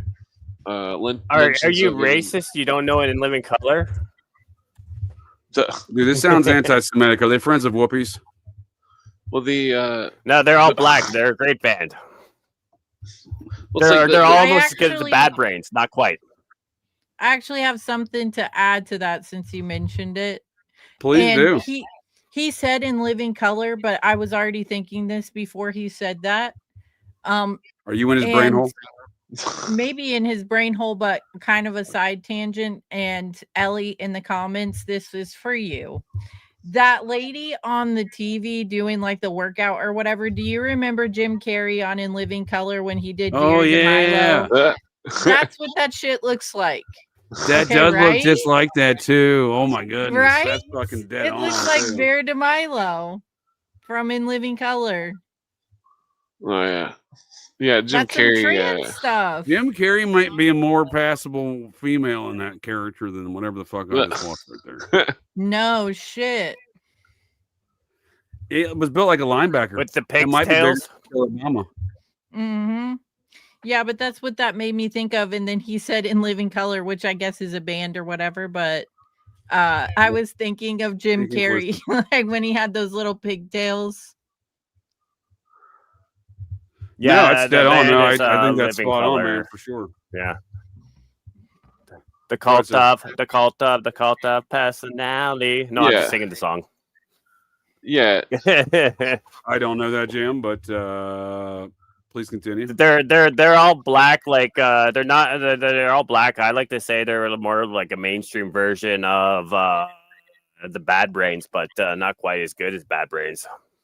But again, too, Another I'm brand I sure don't if know, you sir. looked into Bad Brains, if Are you these- looked at the Bad Brains, you'd probably tell me they're all processian, and I'd be like, "Fuck you, JJ. I grew up on that shit." Like, I mean, that's Henry May I Rollins. ask you, sir, and, are these Canadian Washington bands? hardcore? We may No, not get 'em here Washington in America. hardcore. Yes, you did. Bad Brains. They're Washington hardcore. They used That's to fair. play with 'Cause fucking. we even got that one used to- Canadian here in America. What was that one white? What was your all's Vanilla Ice? What was that guy? Snow. I and would say Young. No, dude. Neil Young? No. Dude, what a dumbass. No. What a fucking muppet. Do you remember one? Jim Carrey in Living Wasn't Color, that his- White Baby? No, I don't remember that. Oh one. yeah, yeah. I'm white baby. Wasn't this Snow Fella? Wasn't his like album like 12 Inches of Snow or some nonsense, like a Canadian reference to all the fucking snow y'all can get or something? Nonsense? Dude, but he fucking did like he sang Jamaican and spoke in patois. I wasn't familiar with his music, but No, he's his big head is Informer, and he's like I was like saying, he yeah, grew up Informer. in, There we go. Yeah, dude, that was his only. yeah, hit. he spoke like You wanna call patois it a though, hit. but he is because he grew up in fucking what the Vaughan Park, I think it's called out of Toronto, so it's all like Jamaican area, but he would sing in like fucking patois. I don't know, what is that? What's patois? That's Jamaican, that's the Jamaican shit that is beginning to die. Yeah, I'm It's on the Jamaican. Man. Pirates. I live down by the beach. I love this JJ. Hey, Rosie Crash is hot, even if she got molested by the whole crew. Yo, VIP, let's kick it. I can't believe I've never seen that. Thank you, ma'am. I'm not sure if you're aware of this. Baby. I think I shared with you my Operation GCD Halloween special for my Patreon subscribers. And that was it's a very scary tale of the time where Vanilla Ice called me, JJ, that is, and threatened to kick my ass. So that was a fun-filled experience. What? Oh yeah. So the next thing I pointed out here in the film next time, Sam, unless you all had any other comments, questions, concerns, KGB references, got one right here. Thanks. Stand by, please. Something's popping off here. Whoopi goes to meet Mr. Van Meter from the frying pan. He gets murked by that KGB assassin that looks a lot like Ivan Drago. She goes to his funeral, and I'll rewind here in a second because we missed the other trans part. Stand by. And she goes to his funeral, and that's when she meets Tucker Carlson's mom, Liz Carlson, and she meets Archer Lincoln, who just pops off in a car, doesn't want to talk to her, right? So these are the folks from the frying pan. So they're all at Mr. Van Meter's funeral, right? Before this, there, Jonah, it's this scene, right? Oh, I'm looking up that snow shit. I wasn't paying attention to the video. Oh shit, my bad. I'm looking for the drag scene, the drag hooker scene. No, the one I was referencing. No, the one I was referencing was after she gets her dress caught up in the fucking shredder, and then she's walking back in the blue dress in her hallway. She uses the word transvestite, which I fucking laughed at. So I was like, oh shit. When she's looking like Tina Turner, right, or Aretha Franklin, or Betty Davis, or one of them peoples. Definitely Betty Davis. Definitely Betty Davis. Let me fast forward to that part. Let me fast forward to this part then with the KGB reference. I think that's next chronologically speaking here. Yeah, so this part was like looking back. This is like my favorite part as a child for numerous reasons. But that's a female. Okay, just I'm not look at this. I'm not going to tell you that, ma'am, because I don't believe it for a second. I'm not going to lie to you. His mouth is so huge you could fit an entire fucking elephant in it. No, Julia. He's Jewish. That is Valerie Jarrett before Obama and Big Mike brought her on as their fucking their assistant. That's the Valerie Jarrett, straight up. You're not far off, sir. That's the reference. That's the one that got Whoopi, or no, she got the Roseanne fired for saying she looked like Planet of the Apes extra. Allegedly. Oh shit. Allegedly. So. She does look like a fucking Planet of the Apes extra. We see the folks in the frying pan popping off. Liz Carlson wants to be friends, right? Her husband was with Jumping Jack Flash. He's the CIA guy that was with the MI6 guy, Jumping Jack Flash. Mr. CIA guy, Arthur. Can I just... Hold on, sir. 1 second. I'm just going to break down this dynamic, then we can go from there. Yeah. Mr. Arthur Lincoln on the frying pan, he just leaves. You know, he's out there. We'll see him later, of course. Mr. Van Meter from the frying pan, he's dead. And then there's this character that they can't get a hold of, right? Which we later find out is Stephen Collins, the kid diddler, the guy undercover at the bank there, right? But nonetheless, we do see some heavy references to this whole KGB affair and this whole Cold War nonsense. And I don't buy a lot into this kind. The folks in the Muppets of this world trying to promote this, it's all about communism and fighting communism, are the same folks dealing drugs, running guns, and just doing general hood rat shit. You know, the RR channels of this world, those supporters of such activities, like Bill Colby's Queers. You know what I mean? Air America, Operation Gladio, Phoenix program, Satanic Serial Killers Came Home. So these are the matters that we had to do to fight communism. All right, buddy. Okay. So this is a very interesting dynamic where we see everything kind of coalescing in the storyline here in this scene. And again, we're going to see a lot of KGB stuff. Go ahead, sir. Yeah, I just wanted to point out that one thing that I realized watching this movie is that Whoopi Goldberg is far more white than I am, because when she's like talking about the KGB and she's like, K motherfucking GB, like what the fuck? She doesn't even know how to swear properly. It's KG motherfucking B. You don't put the motherfuck before 2 additional letters. You say it at the very end. She doesn't even know how to swear right. So I'm very disappointed in him as a black man doesn't know how to properly curse. For that black man's Jewish black man. That's anti-Semitic, sir.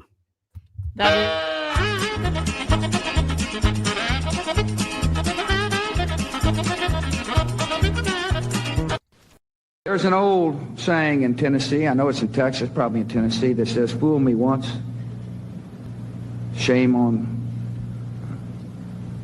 you. If fool me, we can't get fooled again.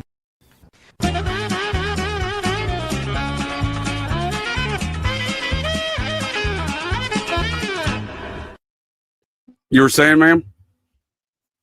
That's anti-Semitic of George. Well, I'm going to go even further because if he's a Jewish man and he's supposed to know how to put a curse on someone, like, I mean, Noah would be very disappointed when he went ahead and cursed Ham for fucking every generation after him because Ham found him as a unisex. But that's just a side tangent on the Bible. But yikes. Well, that's if they're even real people and not just symbols of astronomy. Whoa, you can't say they're not real people, dude. What's going on around here, dude? Did Harry take over Clint's computer? What's going on over there? Well, I would agree with did that. You see when wait. Did you see when I had to leave the show the other night? Clint show? Was it vampire related? Was Harry involved? He showed up and I started calling him a hermaphrodite, but then he was like crying, and I was like, I'm about to leave before I rip into him because I don't talk shit. Well, I can, but I do my best not to because I'd rather just hit someone. Talking shit is a woman's task. Well, let's not hit this Jewish man. Anti-Semitic. Yeah, that scene's very reminiscent of my childhood, and it's even funnier as an adult when I rewatched it here recently. But yeah, it's obviously the heavy KGB references, right? What's that? Doesn't know how to swear properly. Doesn't know how to swear properly. Well, I mean, this is up for dispute. This may be debated later in an international forum, perhaps the UN. We all work for the UN now. Like, if you compare that swearing to like Spike Lee's "Do the Right Thing," and that is a disappointment to say the least. Well, first of all, this is the only time I'm ever going to credit the British. They have finesse. They have a finite art of swearing. No, I think Spike Lee's the black community, and they're swearing. No, I've done a lot of military operations with the Australians and the Brits and their Air Force military police. And I'm going to tell you right now, the Brits got the Australians beat on their cursing, but America's cursing sucks too. People around here in this land of the free, home of the brave, are like, oh, well, you can't say that. Well, how about you go fuck yourself? That's what I like to say. Yeah. Well, my grandpa was in the army or some shit. And so my dad that hurts my feelings, dude. Wait. Well, your grandpa was in the army or some shit. You don't even know? Well, he was a mechanic for the army or the navy. I can't remember. I'm not going to drop the C word in this environment or this forum. However, in the Britain lands, they'll drop that shit over dinner, dude. Like it's like fucking. Dude, I got a story for you. I walked into a restaurant today with the neighbor's brother, and then we're walking in, and the owner of the restaurant is just cursing like a motherfucker. And I'm like, I love this place, right? And then she's like, yeah, no, everyone gets offended when you curse. I'm like, yeah, his sister always gets pissed off when I say cunt. She's like, I love that word. That is accepted. That is an accepted vernacular within the British, like just commonplace. I guess I'm a Commonwealth. Right? Well, you are kind of. I use it all the time. Almost British, right? You're kind of like you're pseudo. I use it all the time. But he's more French, I would assume. But you don't know how to speak French. No parlez-vous en français? Well, first I of all, sir, know how to say some really bad things in French. If you're gonna put some old lady on your fucking dollars, I'm talking about Canada, then you're part of the UK still. I'm just saying. Her name is Cunt Elizabeth. Yeah. That's literally what I call her. Well, I mean, she should be recognized as nothing less, sir. And let's be honest, we all know that she had sex with a chimpanzee because we've seen her son who is now. Dude, you can't say that. That's probably anti-Semitic. She probably met Whoopi Goldberg one time. We see their son who's now king, and she's definitely half chimpanzee that's been shaved down with Down syndrome. That may or may not be true. It may or may not be true. And I am the one that's actually in Canada, so I should be the last person to say that out loud. Well, if I don't show up next week, the Governor General's been watching the show. Well, I hear you, but before King Charles, she was part of that whole Anglo-American business we hear so much about in tonight's film. Why do they use the term Anglo-American? Is it fucking? Are they trying to program us and shit, dude? You know what I mean? Are they? Let's be honest. Things in my ear hole already, dude. I already know this is going on. Are these people trying to program me to think that Anglo-American's a good idea? We left them motherfuckers in 1776. We were the original Brexit. And they're going to try to tell us here in 1986, y'all to come back now here. Well, it's like, let's be honest. It's like people today. Go ahead, Clint. Fast. Julia in the private chat said she's going to go soon, so you want to give her a letter? My apologies, ma'am. Bye, Julia. You should not sneak out, man. Please, thank you for your time. Nice to meet you. Can you provide some closing commentary and happy birthday as well? Provide some closing commentary on the film and anything else you'd like to talk about there, plug wise. Well, I always have a good time talking about Whoopi's trans beehole, Karen, if you will. And Karen Johnson? thanks, Karen Johnson. But even watching this for the first time as an adult, I thought it was funny. I'm not an 80s kid by any means, so I was like watching these ones because it's like, I don't know, just like the computer they were using. Like, did people really live like this? It's crazy. Oh. Yes, How old are you? It's anti-Semitic. Hey, Whoopi Goldberg Julia, was in this film. if you have not seen Falling Down, you need to watch that movie. Wait, how old are you? But Falling roughly? Down. How old am I? Yeah, just roughly. I'm 30. Well, you can't say that, sir. You can't say that. Well, I didn't know that. Well, that's offensive, dude. Whoopi Goldberg's in this film. That's anti-Semitic. I appreciate your time, ma'am. And in regards to these matters, I do think there's a lot of things that we've seen. Again, why are a lot of these ideas in this film still fucking relevant today? Not the least of which we see the Sinai Peninsula, 1982, being referenced a lot, and I don't want to keep you here hostage, even though I kind of do, but I'm sure you got some other duties to get into. So I'm sure Jonah will entertain us with some geopolitical matters of what was going on in the Sinai Peninsula. I can't say that fucking word. Fuck these long words. The Sinai. Well, right now I'm just grabbing the Wikipedia link for. So I just grabbed the Wikipedia link for Julia for Falling Down, because if you have not seen it with Michael Douglas, it is fucking such a great movie. But if you've never seen it and you go back, like where the cops have to keep pulling over to answer their pagers alone, that's like when you said like people live like this. That's the first thing that I thought. People really live like this? No, I just dropped a link. Well, hold on. What's that other Michael Douglas movie? She should watch both of them. That one. Oh, and it's Schindler's List. It's Schindler's List. Let's let her go here, gents. I appreciate your time, ma'am. The one where last statements. Yeah, it's Schindler's List, dude. It's the sequel. It's Schindler's List. The final solution. Did you have any closing statements? You know what this is? I always enjoy doing movies with you, JJ. I learn so much every time. I think we should come back in the future whenever you're ready and talk about the American Pie situation, though, because I have a lot to add to that conversation.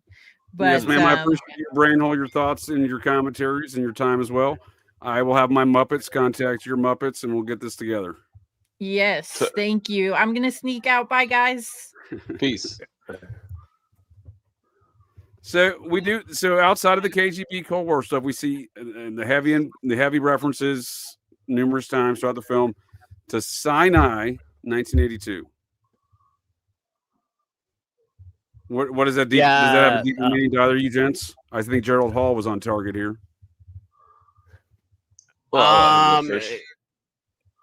Isn't that right around the assassination of Egyptian Nasser? Anwar Sadat? Yeah, that's the one. Is that the one that actually happened in 82? I think there was a big assassination. Well, there was a big assassination in the early 80s. Well, yeah, it was right after the 79 Accords with Jimmy Carter, right? I mean, this is a time in 82. It's a very tumultuous time there in the Sinai Peninsula. Yeah, Sadat was assassinated October 6, 1981. Right. And we see this area of the Sinai is the area between Israel and Egypt here, this little fucking region. Yeah. It's part of Egypt, right? Yeah. But it's right there sandwiched in between the two. And we see in April of 1982 is when Israel ended their occupation there. Oh, that's weird. Well, I mean, the other thing is, though, too, like, so if we want to talk about all that shit, then too, I mean, we might have to fucking mute me and go to Patreon. No, I'm kidding. But, yikes, dude. You can't say that, dude. Whoopi Goldberg's in this film. It's anti-Semitic, dude. So with the whole thing everything with the Sinai Peninsula, let's go ahead and just we have the Muslim Brotherhood, which was created by the Anglo-American establishment in I think 1921, when Egypt was still part of the British Empire, And so the Muslim Brotherhood, of course, goes on to become quite popular these days. You know what I'm saying? But so that's an MI6 operation. I don't know what you're saying. You mean to tell me that Hillary Clinton's side piece, Hima Abedin's parents, were major figures in this Nazi Muslim Brotherhood organization you're discussing? But they're not really Nazis. They're MI6. No, MI6 created that shit. Connects them with Well, Nazis who do you and think financed and orchestrated the Nazis, sir? Let's be honest. Those Windsors, those damn Bavarian Windsors, and that the uncle to Prince, or disregard King Charles the Muppet. You know, he was a major figure in that, right? Yeah. Yeah, I guess so. I mean, you guess so, dude. He had to abdicate the crown, sir. People soon forget that man had to being the fucking king. But I mean, let's be honest. It was the Americans that were Nazi, dude. He was an SS Nazi, dude. These are Bavarian fucking SS Nazi motherfuckers, dude. But I mean, let's be honest. It was the Americans. It was the Americans. It was the American bankers, Wall Street. Though. They're fucking Bavarian Muppets, dude. Yeah. They're not even Bavarian. They're the reason that they call themselves British Israelite. They're Bohemian, really, right? No, they're Semitic because they fucking claim right back to fucking Prophet Muhammad. Before that, they're Davidic, right? So they claim. That sounds anti-Semitic, and Whoopi Goldberg's in this film. But when they claim the Arabs were Aryan, this whole Aryan race conspiracy, they claim it all goes back to India and all the. It's like they claim this migration pattern or some shit where it's.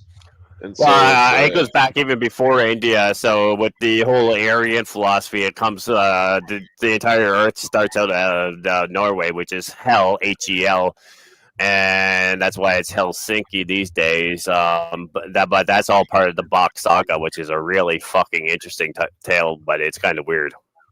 Yeah, that is an interesting tale, and that is a deep one. Yeah.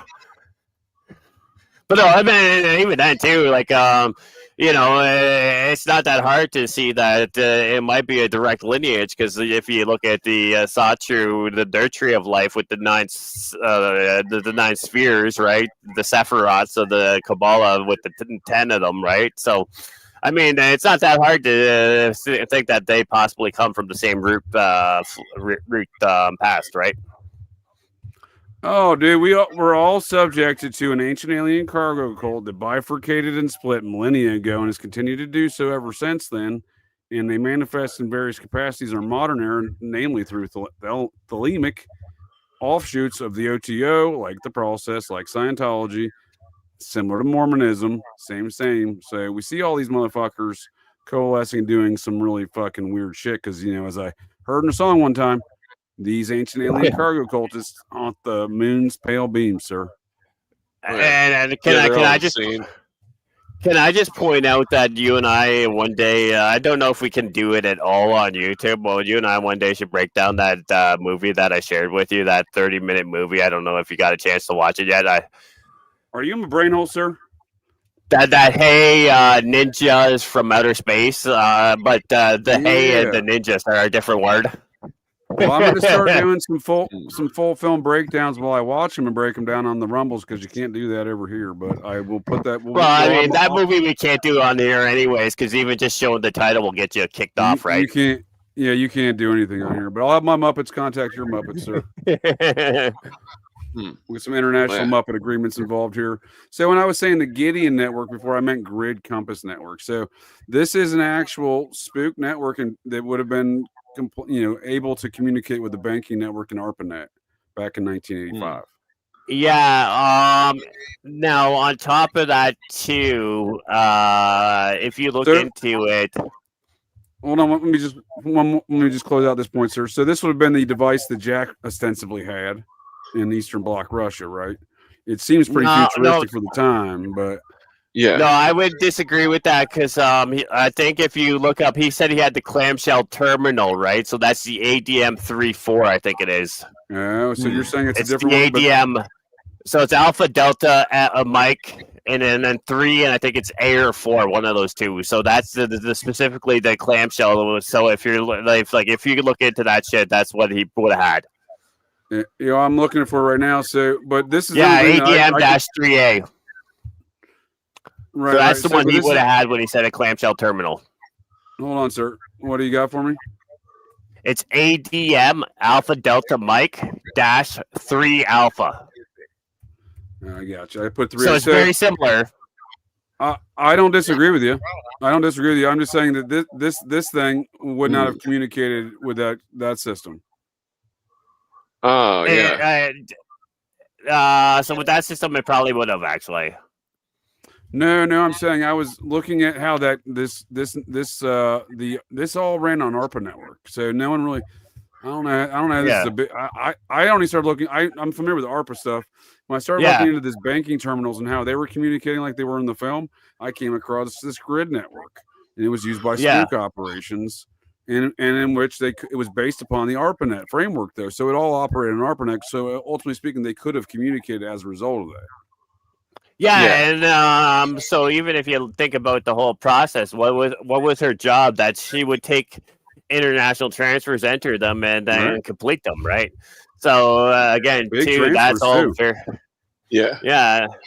So that's always like but again, too, when he was saying, I'm a bit of a computer nerd at times, but so when he said the clamshell terminal, I had to double check, but that's that ADM 3A. But again, which is really weird because when I see that, to me, I'm thinking Adam, like Adam and Eve story. And then if you have the 3, which would be kind of the male, female, and the serpent, right? So there's a weird fucking. So maybe I'm just imagining, but to me that's some weird fucking. And then you look at like even Apple and Steve Jobs, he used the fucking. So a lot of these tech bros. That's what I was going to say next was Apple. We hear that in the film as well. When during she's guessing the key codes, she guesses Apple Records 1968. That was the copyright.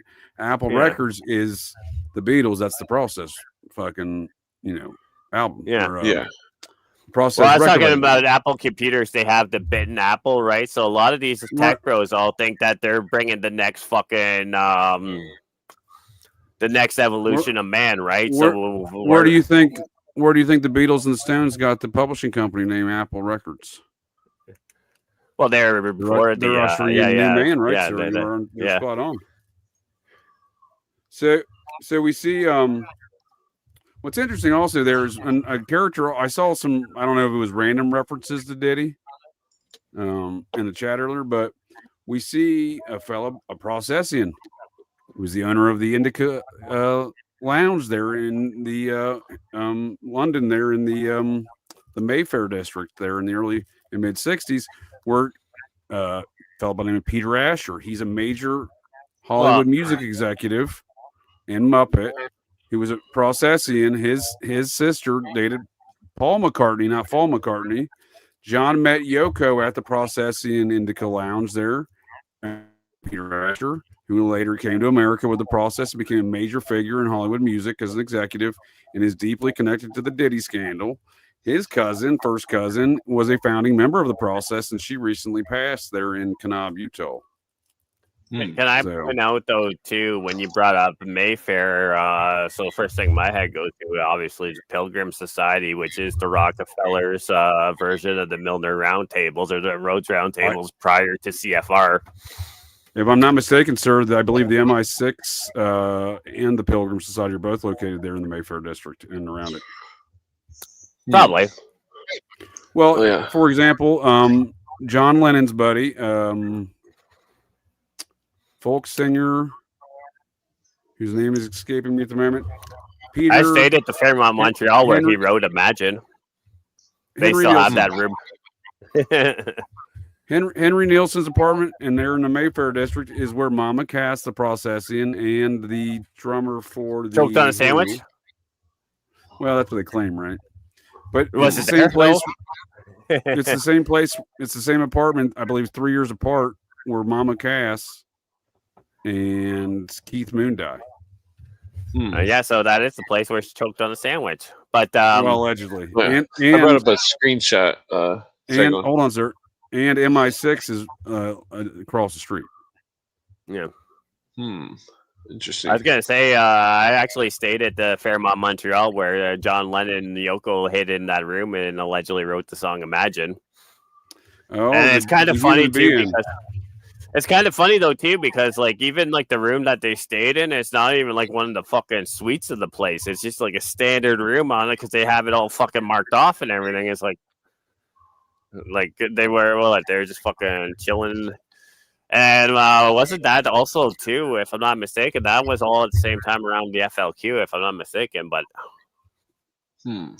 allegations. I mean, not saying they're related, but it's kind of around the same time. But I could be wrong on that. What do the you got, Yoko Clint? thing is definitely. I got a slide to bring up. We were talking about tech bros earlier, and their Get it out of here. Luciferian stuff. This is the first Apple computer advertisement. Notice the price, $666. Yeah. It's also got a guy under a tree with an apple.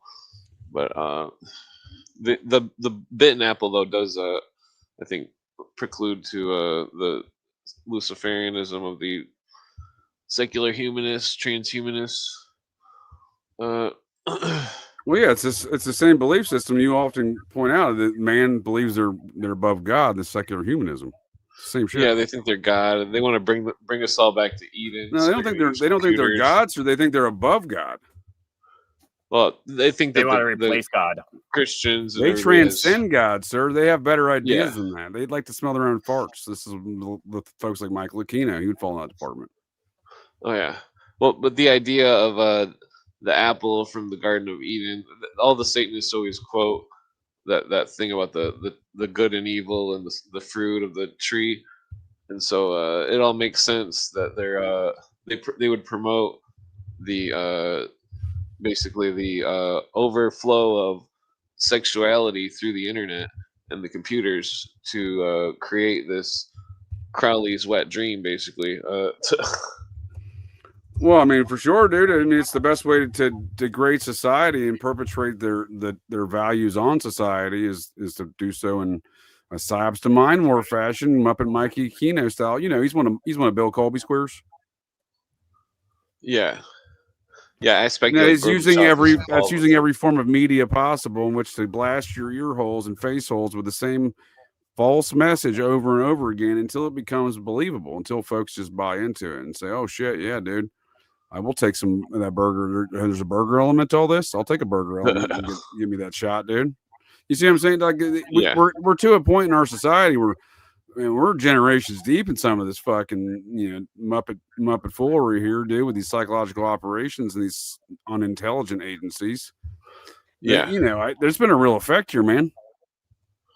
Oh yeah, definitely. This aggression will not stand, Clint. This aggression will not stand, man. Yeah, they've been. Well, I was explaining to somebody on Twitter. It was like they didn't understand that these Satanist KGB Russian stuff they had literal 100-year psychological wars against America, so that Americans would eventually succumb to socialism. Yeah, well, that's just like your opinion, man. So Americans would eventually. I'm just bullshitting you, man. Yeah, that's the biggest thing that folks can't wrap their brain holes around. I think even intelligent folks that use their brain holes for God's intended purposes and not for an oversized paperweight. But and that is the long-term plans of a lot of these matters, right? It's not. Folks have a large. Well, folks can't plan. I've seen a lot of folks can't plan their fucking days, bud. Let alone next week, next year, or understand that folks have multi-decade, multi-century, seemingly possibly millennia fucking plans. You plotting shit, dude. So now I kind of got on a tangent here and I looked it up. So John Lennon and Yoko stayed at the Fairmont Hotel in Montreal. It's May 26th through June 2nd of 1969. But the song Imagine was recorded in 1971 from May 27th through July 4th. So like the dates overlap 2 years apart. But the reason I'm bringing that up, that's also So that's the same time as the FLQ shit that was going on when the Liberation Quebec was actually kidnapping and killing British ambassadors. So that's all kind of really interesting and ties into the movie in a tangent, you know? That's fucking interesting, man. That's fucking interesting. And of course, that's when Justine Castro's father put Canada in fucking the War Measures Act, where they suspended all civil rights. Because they suspended civil rights across all of Canada because a bunch of people in Quebec were kidnapping British, just in Quebec though. So they yeah. Justin Castro, Trudeau's Justine Castro. Justine Castro, Trudeau's whose mother famously had an affair with Mick Jagger of the Rolling Stones, right? And Geraldo and Clint showed her pussy on the show last Sunday. So, yikes. You're the one that put. You know, I am the walrus. You know, you'll you know what I'm trying to say. I am the walrus. I sent him the picture. I'm like, this is the pussy. What? Was she a great big fat person? Oh, wait. Was she a great big fat person? A picture, right? Because when she abandoned you're getting off base here, Jonah. I told him not to put it up, but then he's like, oh, I'm too stoned. I didn't realize. Hold that thought.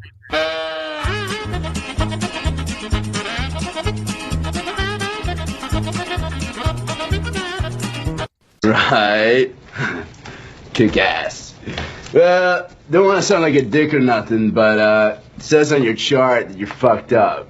You talk like a fag, and your shit's all retarded.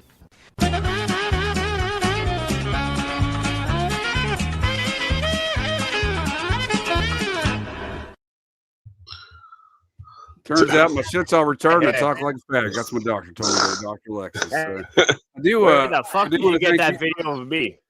Where the fuck did you get that video of me? One more quick observation. Hold on, time out. I do want to thank both of you gents for joining me here tonight to get a little GCD on these matters and a Occult and Esoteric review, the 1986 cinematic shit show, Jumpin' Jack Flash. Whoopi Goldberg's magnum opus before she became the size of a magnum opus. So, and folks of the interwebs, thank you all for joining us here tonight as well. I'll bring this in for a landing. Offer both of you gents some closing statements, thoughts, suggestions, baking recipes. Yeah. Testing out our channel, whatever you want to do. Whatever you want to do. No, I'll let you go first. I'm looking at something up there, but just the picture on the front of the movie. If you notice, because remember that Crowley says every man is a star. And yes. No, how dare you, sir? How dare you bring up that's a Crowley symbol, dude? You in my brain hole right now. Yeah, the cover was a Crowleyite symbol. Yeah, dude, that's why I think Whoopi's a fucking Processian, dude.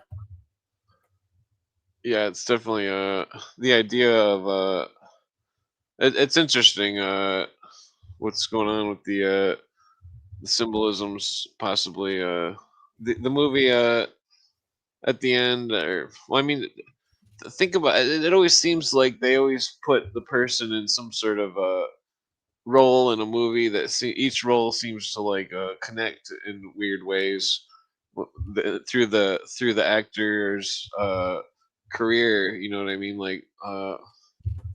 It's interesting you say that because at the end of the day, the film, spoiler alert, the CIA is the heroes at the end of this film.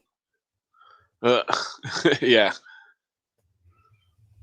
Well, this might be our channel's favorite film. He's like, yeah, CIA heroes, yay. Well, for all we know, Whoopi, it really is CIA or something. That's why she runs that TV show. Here's the difference, bud. If the CIA and MI6 create the fucking process, and this is a fucking process film where the fucking MI6 and CIA just happen to be the fucking Muppet heroes at the end. I mean, we're parsing out matters as they're sold to us, not as the narrative in which these folks live under and by. Like, they're selling their shit to us, dude. This ain't the shit they live under. For all we know, everyone walking around set laughing around how Whoopi's got a dick, dude. I wasn't there. I couldn't tell you. Whoopi. Yeah, it was weird because John Belushi seemed like he was, or Jim Belushi in his part in the movie, he seemed like he was shitty Belushi. We'll just call him shitty. Well, there's no confusion. it seemed like he was a third-party intelligence apparatus. Because he didn't seem like he was I with like the where you're Russians. at, sir. That's what I mean. So we have this third party, right, who are doing hood rat shit in both nations, in which to stimulate war in both nations, which to stimulate profit and steer things in their own direction. This is what we're talking about with Operation Yeah. Gladio. This is what we're talking about with Colby's Queers.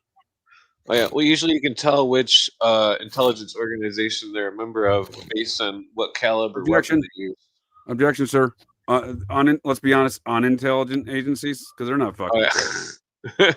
Yeah, because certain agencies use certain calibers depending on what year it is.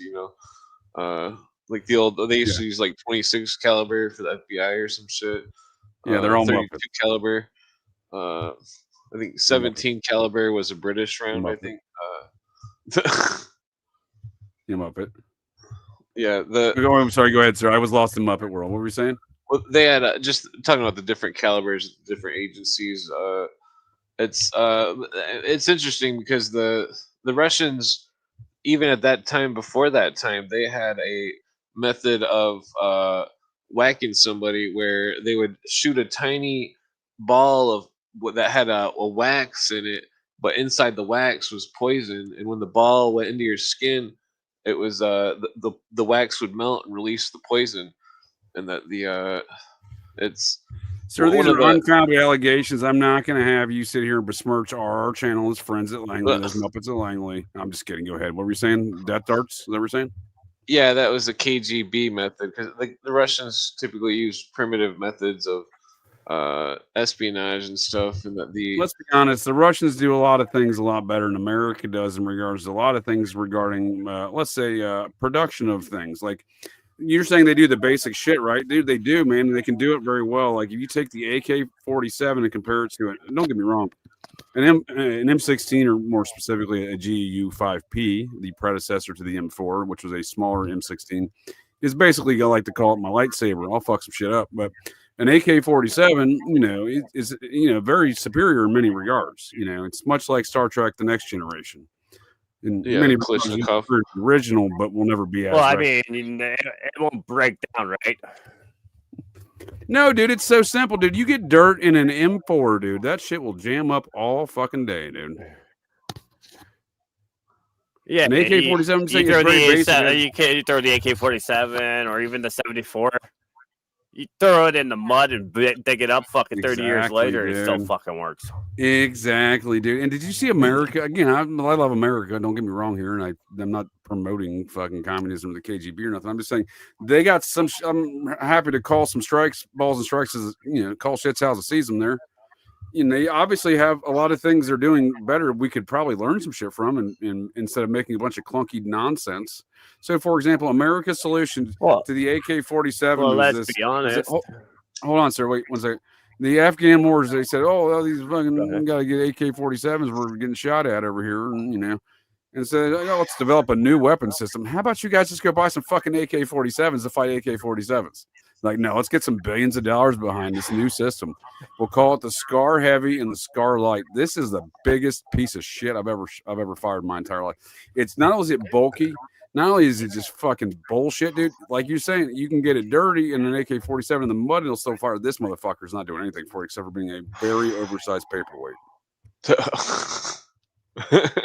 Have you seen this weapon system I'm talking about? It basically crashed and failed like the F-22 system did.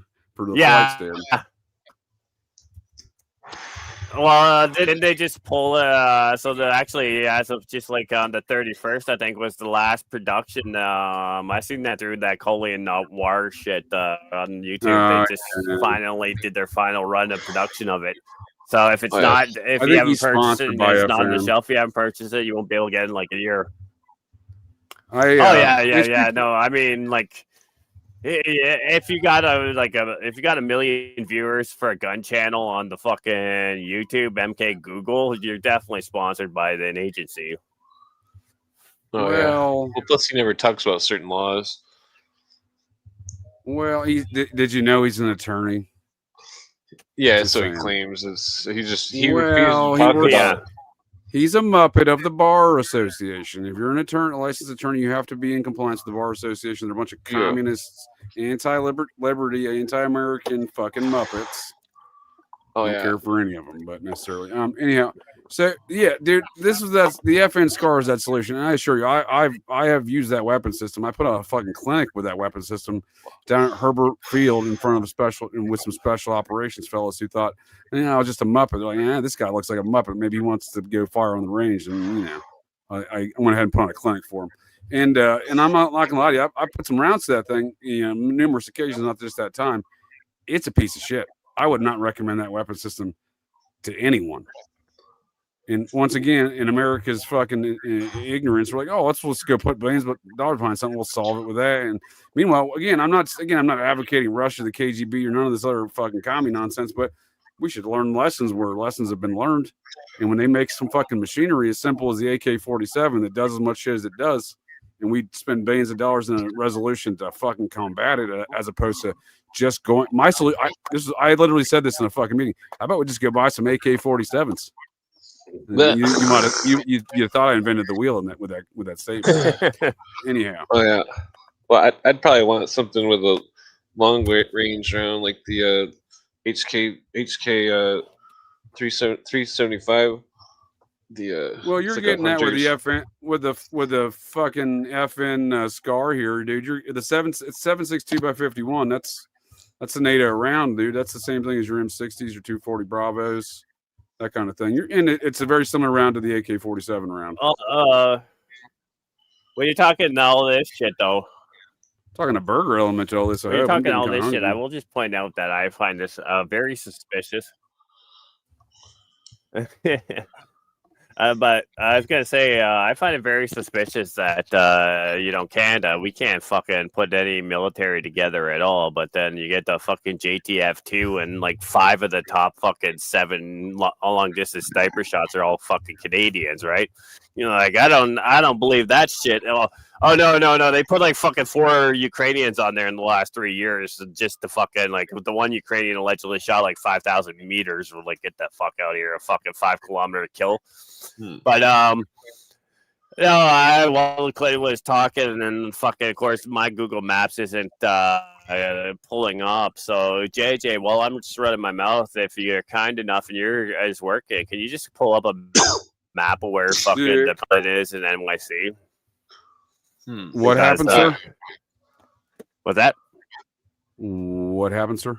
I was asking if your Google Maps isn't shitting out on you like mine is. If you could pull up Google Maps where the British consulate where they have filmed the movie is actually located within New York City, right? Because there's some interesting things that happen right there. I got lost in discussion in the chat with bad mouthing a shitty weapon system. But yes, please continue. Oh yeah. Yeah, I meant to say 375. Well, that's okay. I'm kidding. Not whatever I said. Sorry, go on. I'm Canadian. I know I can't buy any of that shit because even with a license, I think I have enough dirt on my name that they'll fucking still come and put me in some cuffs, So yeah, if you zoom in though, right? Canadian, get him out of here. Funny. 10-4, we got him. Which is really funny. Yeah, we got him busted, dude. Yeah, come on down, Jonah. Come down, dude. Yeah, no problem, dude. Oh, busted. We got him, dude. We got him. Well, I was just gonna point out here too, because if you zoom in there, right? So if you look right across the street, all the shit that's there is Turtle Bay, which is obviously Turtle Bay is named after the Fabian Society. Right across from the Royal or the British Consulate, you have all the right across the way is Turtle Bay House. So Turtle Bay is named after the Fabian Society. I thought they said RR Stellar House. This is RP Stellar House. RP. Close call. But I mean, the Rockefeller Center is just up the street, 6-minute drive or a 6-minute walk. You know, the King of Sweden's in the same building, so that's really interesting. There's the Cincinnati Steam. Well, let's be honest though, too. Charlie Kirk's wife is there, and You know, you think about all the shit that happened in Sweden and Norway in World War II. Even if you watch mean that like Bill Colby fucking running movie, Project Paperclip The out of there? Kingsman, Is all that what you're that shit. talking about? You mean like Bill Colby running Project Paperclip? No, that out was of there and Operation pouring all them- Jedburgh, but yeah. And pouring all them fucking Nazis? No, Jedburgh, though. Well, you mean Jedburgh, though. That's the one there. Anyways, but even if you go... What is this? this? If you go to... Jedburgh was the one that was during World War II. Jedburgh. Jedburgh, Operation Jedburgh. That was his first operation. Sounds like, well, yeah. Actually, fine, I think that was one when he jumped into You're right. That Go ahead. sounds like a burger element to all that. But what I'm saying is he was put as a point man for Operation Overcast, the draft one of the Nazis. And his operation wing went to Norway where he was operating out of. That's what Yeah, but it wasn't the paperclip. It's a different operation. I was just correcting that portion of it, right? Because Operation Overcast, sir. I like to use clarity. While we're on the topic of Operation Overcast, Camp Overcast, where they put all these Nazis like Walter Dornberger, Werner von Braun, all these fucking Ochsner, all the medical ones, all these fucking Muppets, the biological warfare ones, all the draft ones, first round draft picks of Nazis. Leno LaBianca, speaking of the process of the Manson family murders fame, infamous, appears to have been the military police sergeant in charge of military police operations at Camp Overcast for those fucking Nazis. Just saying. Interesting. There's a lot of things in our history. And so, real quick, go ahead.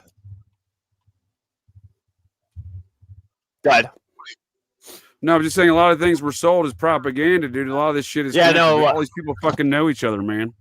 Yeah, they're all connected. Yeah, no. They are, dude. What I was gonna say though, nonsense, dude. Yeah. Go ahead, sir. But what I was gonna say though too is, so if you look at the British consulate, it's right there in Turtle Bay. Turtle Bay is actually named after the Fabian Society. That's so that's where they had all their fucking all of the first Americans within the Fabian Society. I'm trying to think of names off the top of my head, but I'm not. Freeway goes into it. They had their first houses right there in that Turtle Bay district. But then you go down just down the road, and of course you get the Trump World Towers, which is right across from the United Nations World Tower, or United Nations headquarters. So Trump has his ever in that neighborhood, sir, building you're right going to next stop to by the World. Joe's Pizza. That's a good get yourself a good slice. It's the this is my favorite pizza spot in all of New York City, sir. Word.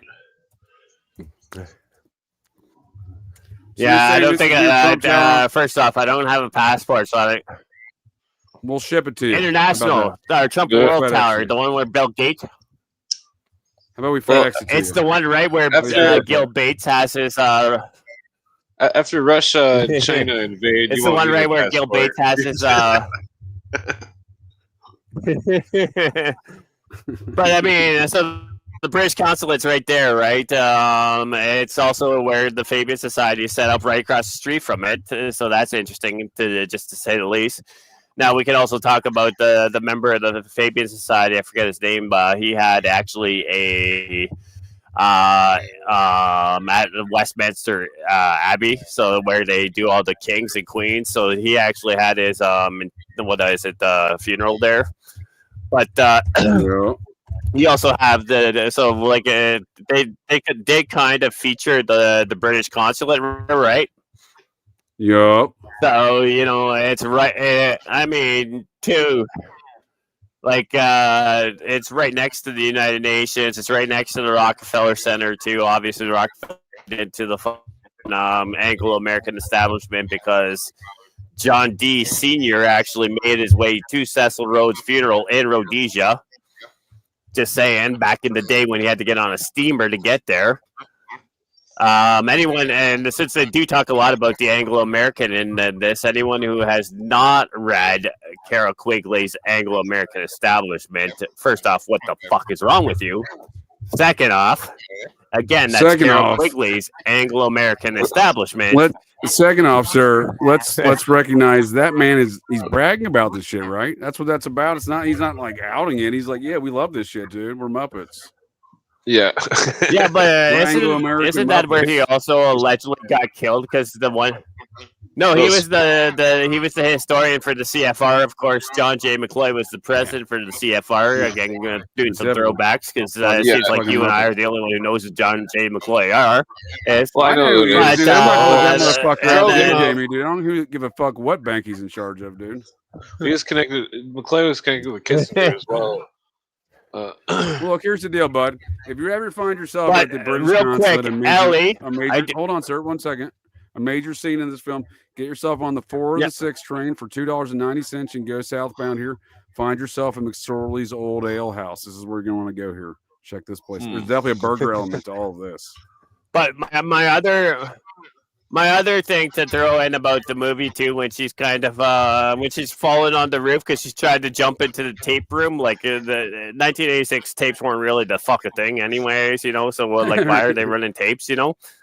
Right. That's like 1968, you know, not 1986. But well, sometimes to me, I just thought that was kind of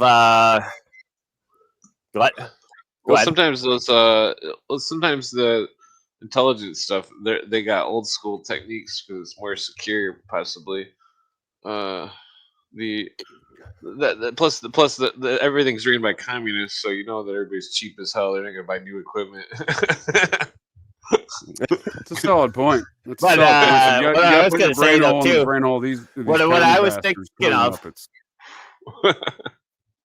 Yeah, but what I was thinking of though too is when she's sliding down the roof and then she like has to grab onto the fucking or whatever the fuck it is. It's not has to grab on and then it's hanging from the roof. All I'm thinking of is that a reference to the dude jumping out the 3rd floor of Buckingham Palace? Just saying, but whoa, you can't say that, dude. That's anti-Semitic. Whoopi Goldberg's in this film.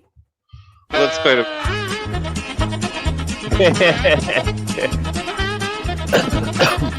But other than that, I mean, you listen to me, you Windsor not wearing monkey. You play squash with Urshan, right? Your kids go to school with his? How would you know if he's clean or not? I will take a look at your evidence, and I will take a second look at the financials. And when I come back and bust your ass, we're locking David Urshan in the Federal Reserve. You still don't understand the concept.